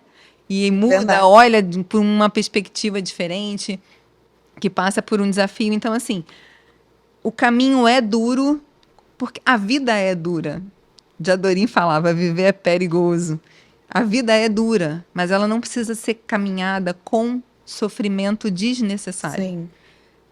O sofrimento pelo martírio do sofrimento. Existem recursos, tem apoio, tem conversa, tem medicação. E o brasileiro, ele é mestre nisso, né? Porque a gente olha umas coisas que acontecem aqui e a gente fala assim, gente, como é que tá sorrindo? E é isso, é a gente aprender com esse comportamento. Que às vezes é uma pessoa que você... Quando você se depara com situações, né? Tem pessoas em condições muito humildes. Tem pessoas que estão em tratamento e têm dificuldade de ter acesso à medicação. E aí, mesmo assim, você vê sorriso, né? Ela consegue tirar um sorriso dali, porque é isso. A trajetória pode ser desafiadora, pode ser difícil, tem seus momentos, mas é impossível que seja 100% do tempo. Tem sorriso ali também, tem amor ali também, tem acolhimento ali também. Então eu consegui olhar realmente sem romantizar mesmo, porque eu entendo também que cada corpo reage de uma maneira e eu sei e conheço mulheres que estão enfrentando o tratamento passando por muito mais efeitos do que eu, né? E é importante que elas tenham cuidado. Tem tipos de tratamento que acabam afetando coisas que a pessoa nem espera. Então é importante realmente essa individualidade, mas ela conseguir olhar e respirar e falar, agradecer porque ela tá viva, ela tá aqui, ela continua. O dia vai acontecer e pode ser que tenha uma coisa boa naquele dia. É exatamente isso. Eu falei do Brasil, eu lembrei aqui. A gente comentou que teve agora uma revisão, né, das diretrizes da faixa etária no Brasil. Me explica um pouquinho disso. É que a gente está falando toda da etapa que veio depois, né? Assim, de tratamento e tal. Mas é uma oportunidade aqui da gente falar, até porque é o mês mesmo da conscientização, de como é que você chegou. Você chegou, você fez uma mamografia. Então, como é que a gente começa a avaliar? Você chegou com uma queixa. Então, você era uma paciente que foi fazer um exame diagnóstico. Você tinha uma queixa e foi fazer um exame. Mas muitas mulheres não têm queixa nenhuma. Então, é muito importante a gente reforçar para essa paciente que, mesmo sem queixa nenhuma, ela precisa fazer exames regularmente. Porque o nosso objetivo é fazer diagnósticos cada vez mais cedo. Por quê? Porque a gente sabe que quanto mais cedo você diagnostica, maiores são as chances de tratamento e menos extensos são os tratamentos, né? Uma lesão pequenininha vai precisar de uma cirurgia muito mais conservadora do que uma lesão um pouco maior.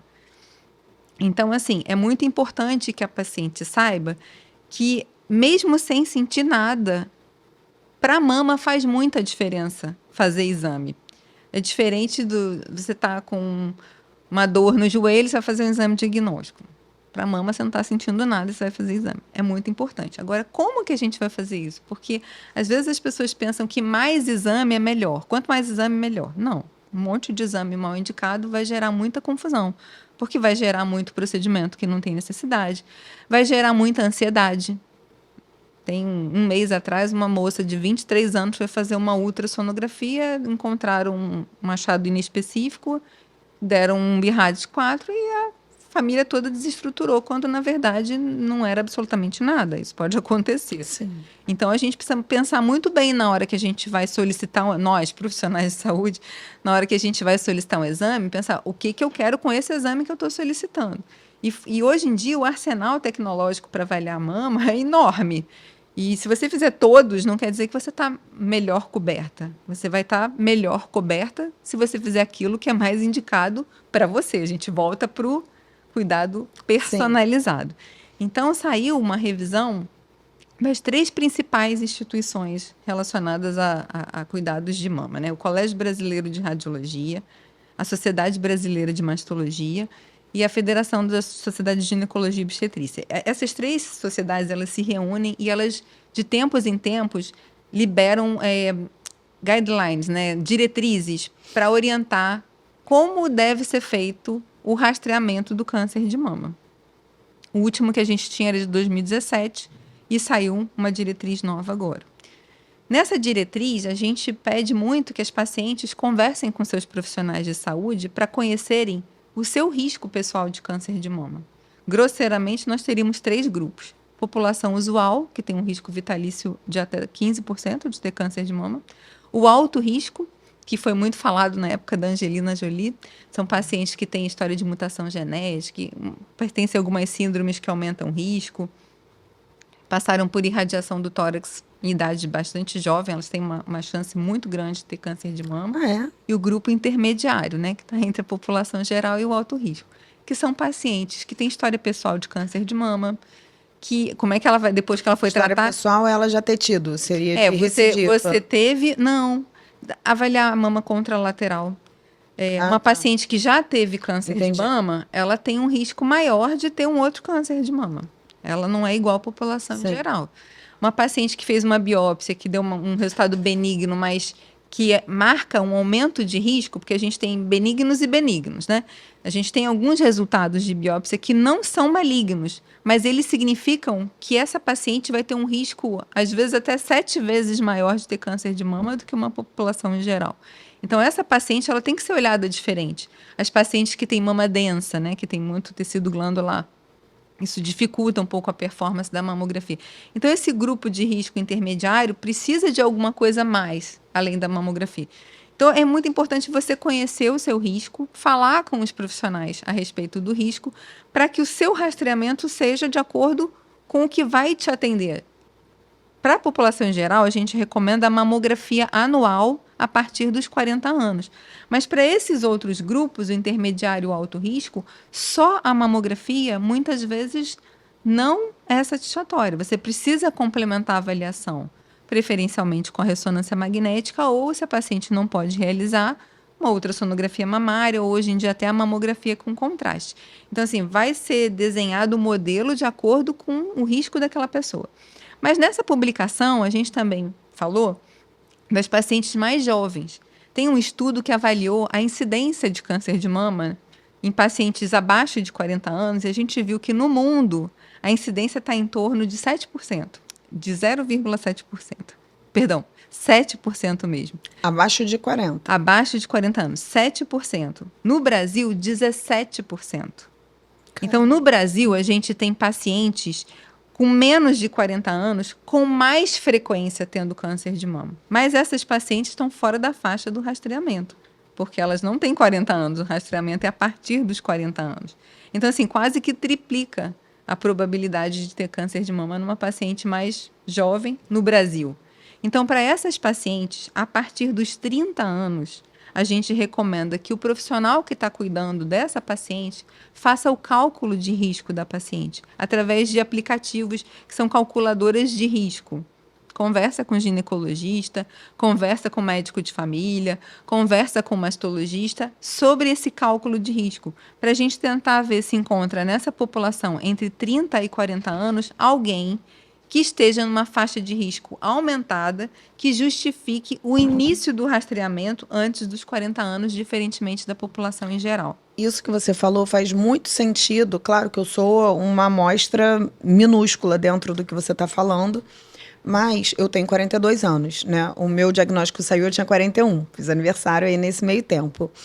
E eu estou me deparando com muitas mulheres. Acredito que 85% das mulheres com quem eu tenho algum tipo de relação, de amizade, né? Que eu falei que a gente tem um grupão e também acabo tendo muito contato através do Instagram.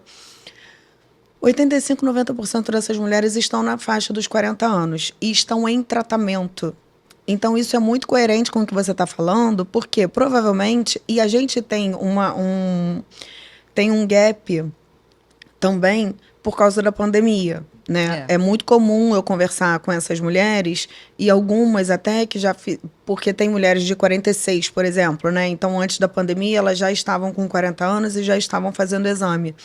Mas a maioria delas, e eu me encaixo também, deixou de fazer durante a pandemia. O primeiro e o segundo ano nem era desejável que você fosse a um hospital. No primeiro ano, zero, né? No primeiro ano, nenhum exame, até cirurgias mais complexas foram canceladas porque os hospitais não estavam aptos a receber, poderia contaminar o paciente.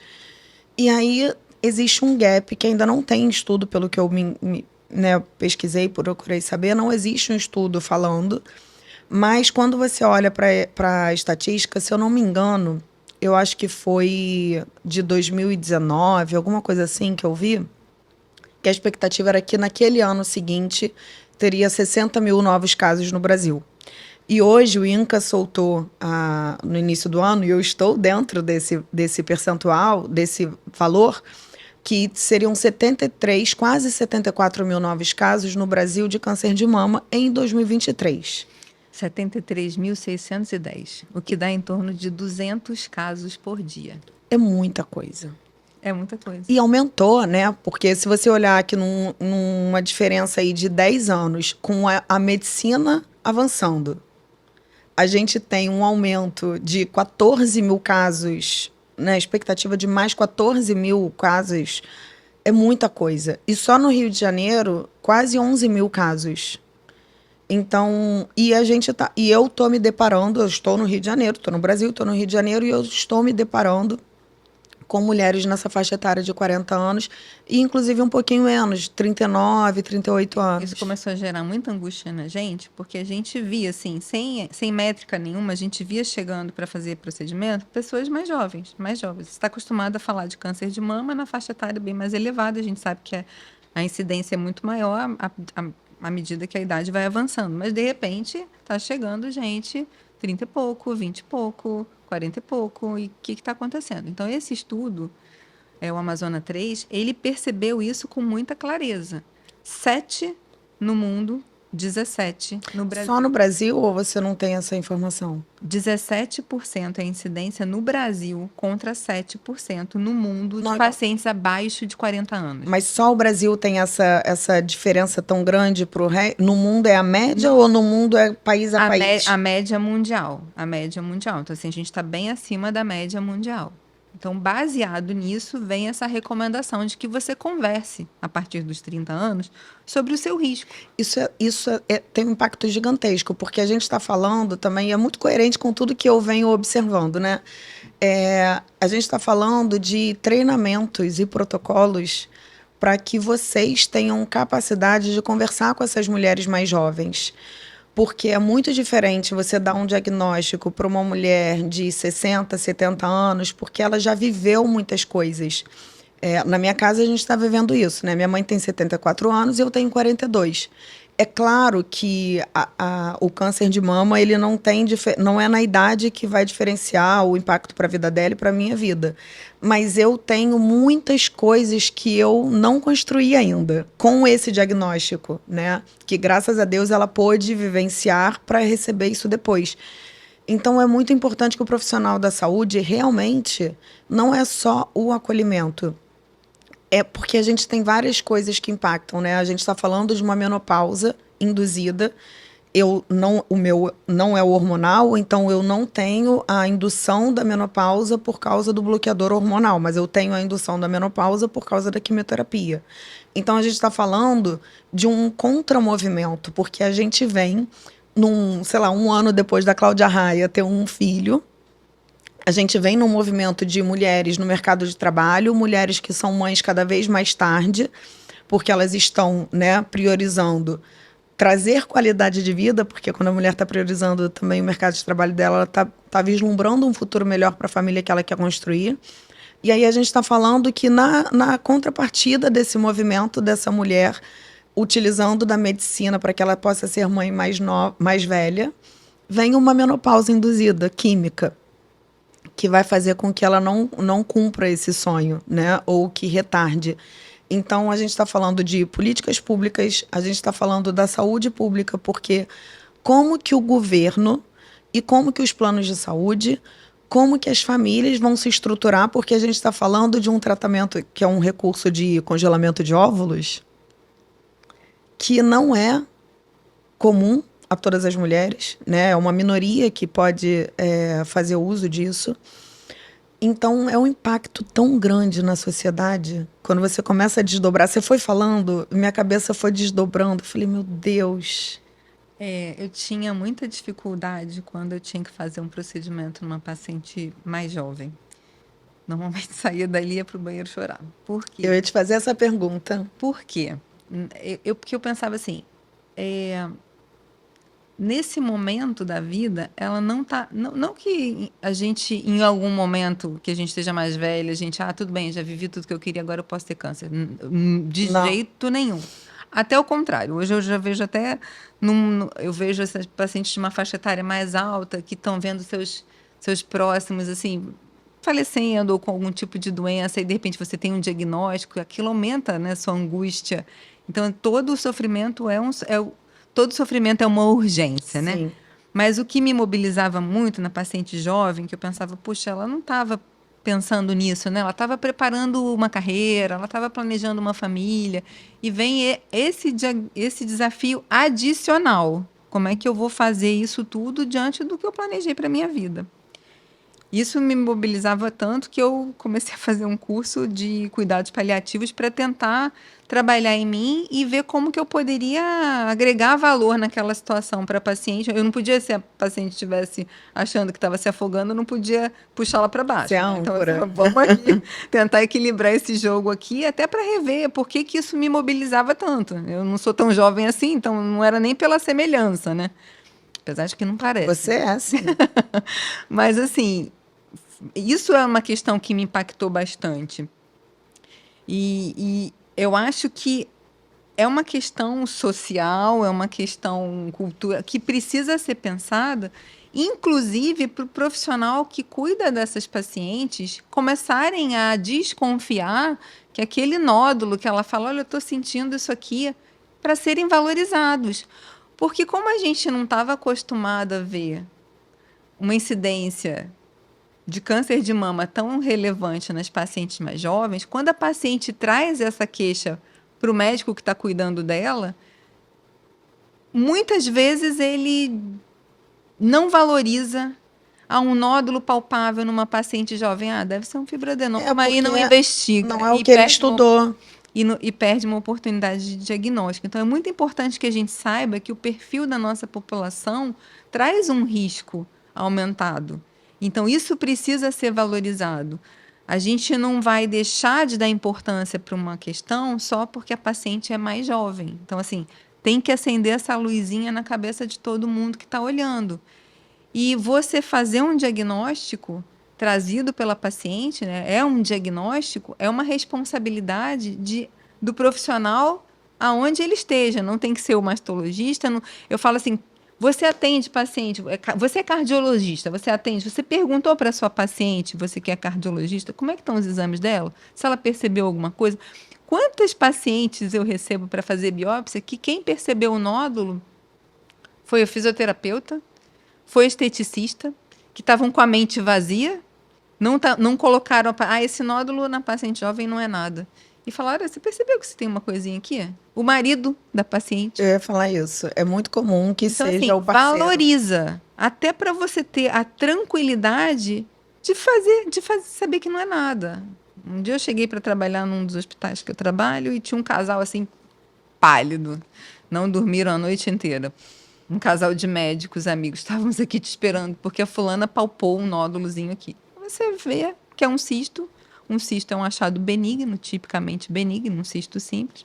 Pronto, curou a paciente. Então, assim, para você, até para tirar a sua angústia, valorize a queixa que você está trazendo. Investigue, porque você pode mudar a história da vida de alguém, principalmente numa fase em que tantas coisas estão acontecendo. Com tantos planos. Com tantos planos.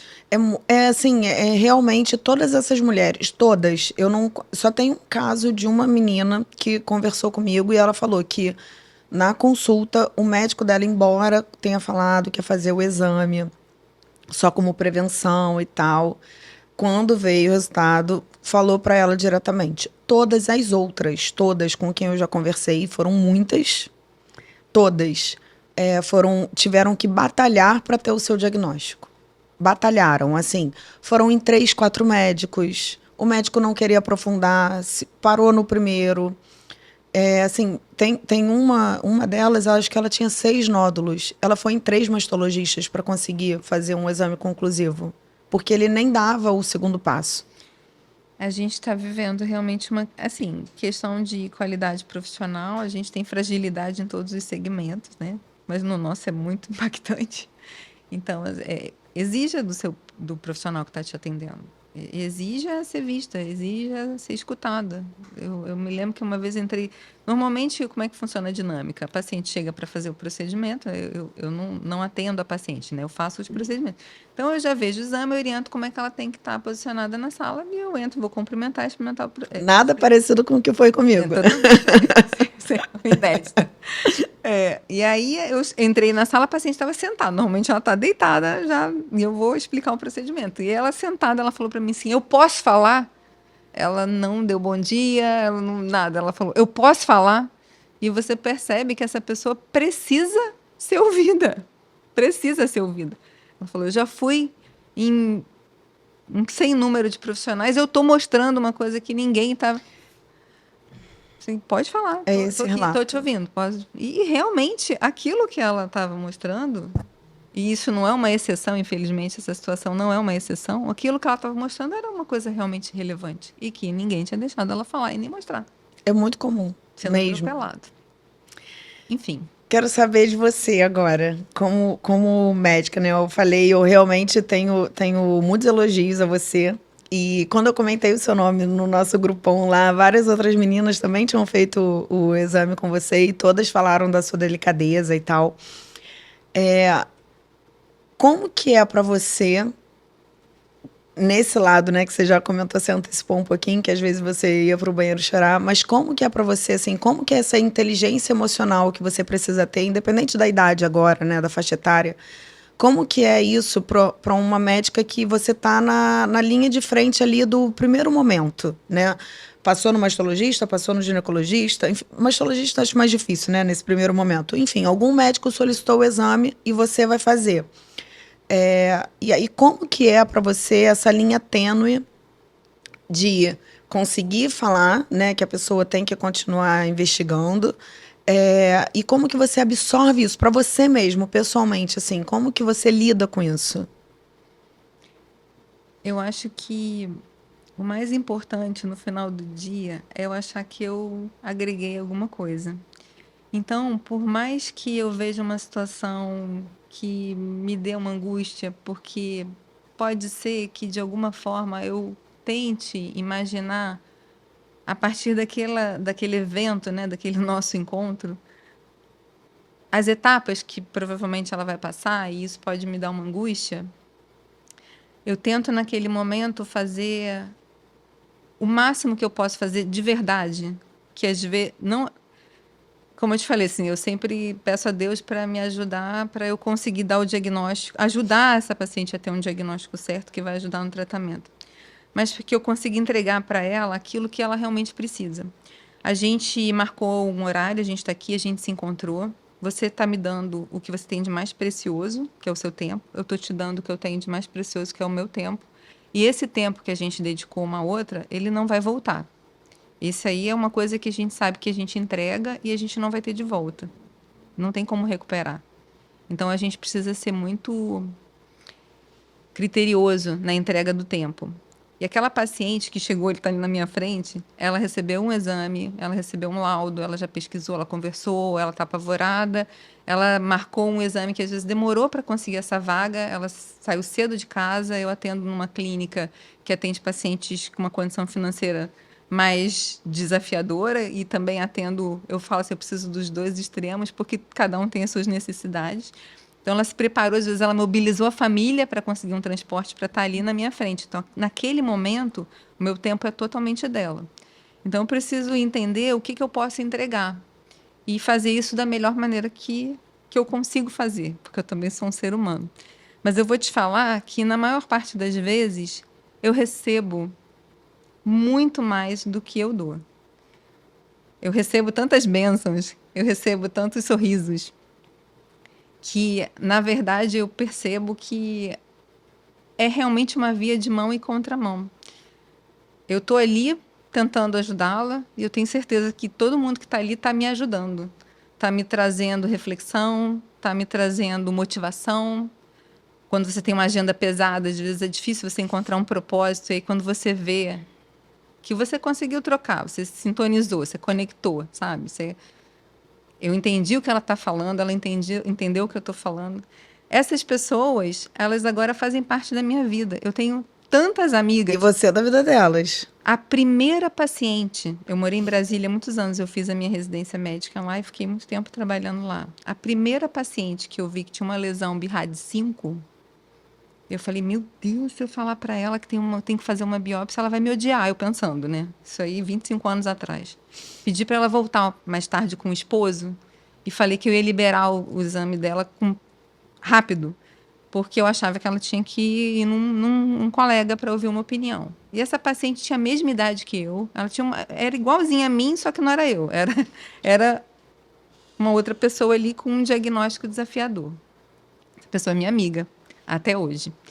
Então, assim, a gente transforma uma vida do outro.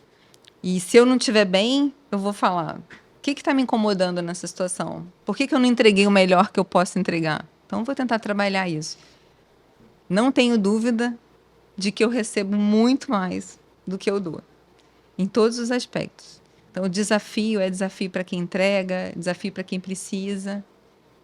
E isso é o bonito da vida. Isso, assim, é o único da vida. Que cada encontro, de verdade, sem demagogia, é um encontro transformador. Eu tenho certeza que você faz diferença, porque não foi um relato só meu. Foi um relato de várias meninas, todas do grupo que fizeram o exame com você e relataram.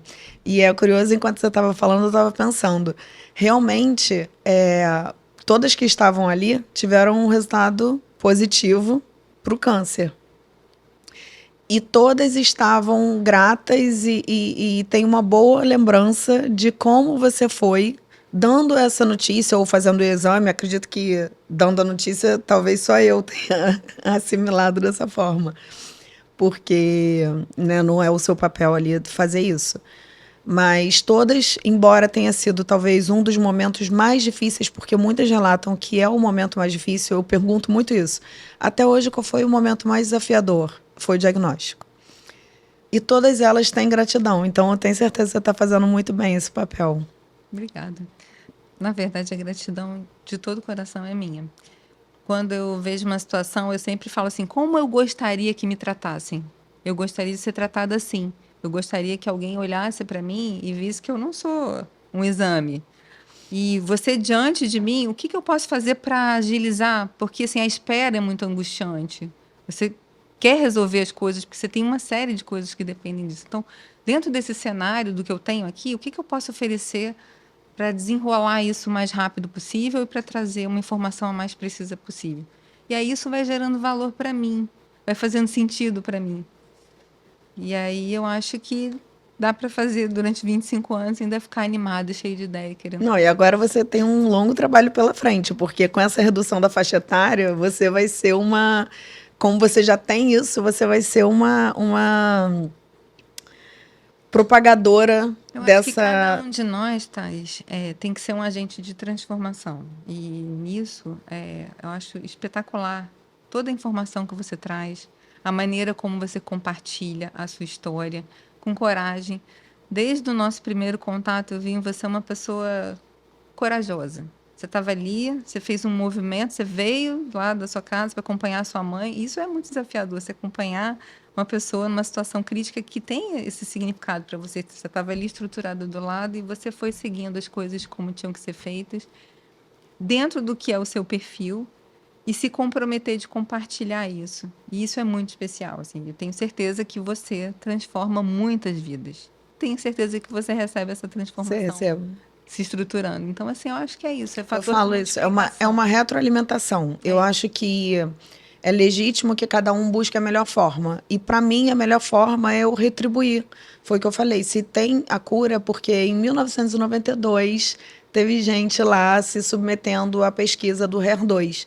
Então, a minha forma de retribuir é poder fazer o meu papel respeitando o meu limite. Então, se eu estou bem, eu vou fazer. Muito, muito, muito, muito obrigada. De verdade. Foi assim.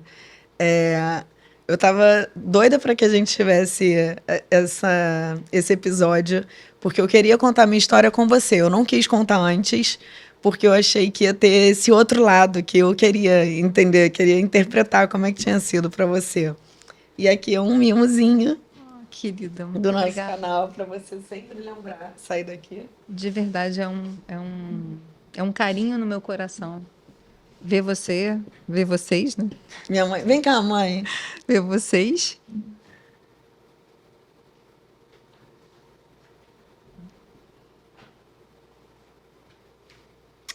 Uma cuidando da outra, né? Isso que é muito importante. Eu acho assim, uma é agente de transformação na vida da outra. Os caminhos que Deus vai conduzindo a gente, conduzindo a gente a... Era o que nós queríamos, né? Mas ela veio para cuidar de mim, realmente é assim, diferente a situação, é muito impactante, mas nós não temos Não é o que a gente quer, mas é o que a gente precisa. mas a gente não tem momentos assim de nossa, está bom, né? Não. Eu te agradeço muito a oportunidade também, né? Para a gente poder compartilhar, para a gente trazer informação, para trazer a palavra, poder falar. Achei lindo. Isso é muito especial. Muito obrigada. Obrigada a você também. Eu vi com o maior prazer você falando. Leva que Agora vai ficar todos os dias na minha mesa. Vai, cada cafezinho você lembra da gente. Muito obrigada. Obrigada. Beijo, gente. Acabamos aqui. Foi muito especial hoje. Obrigada. Nunca mandei beijo na vida.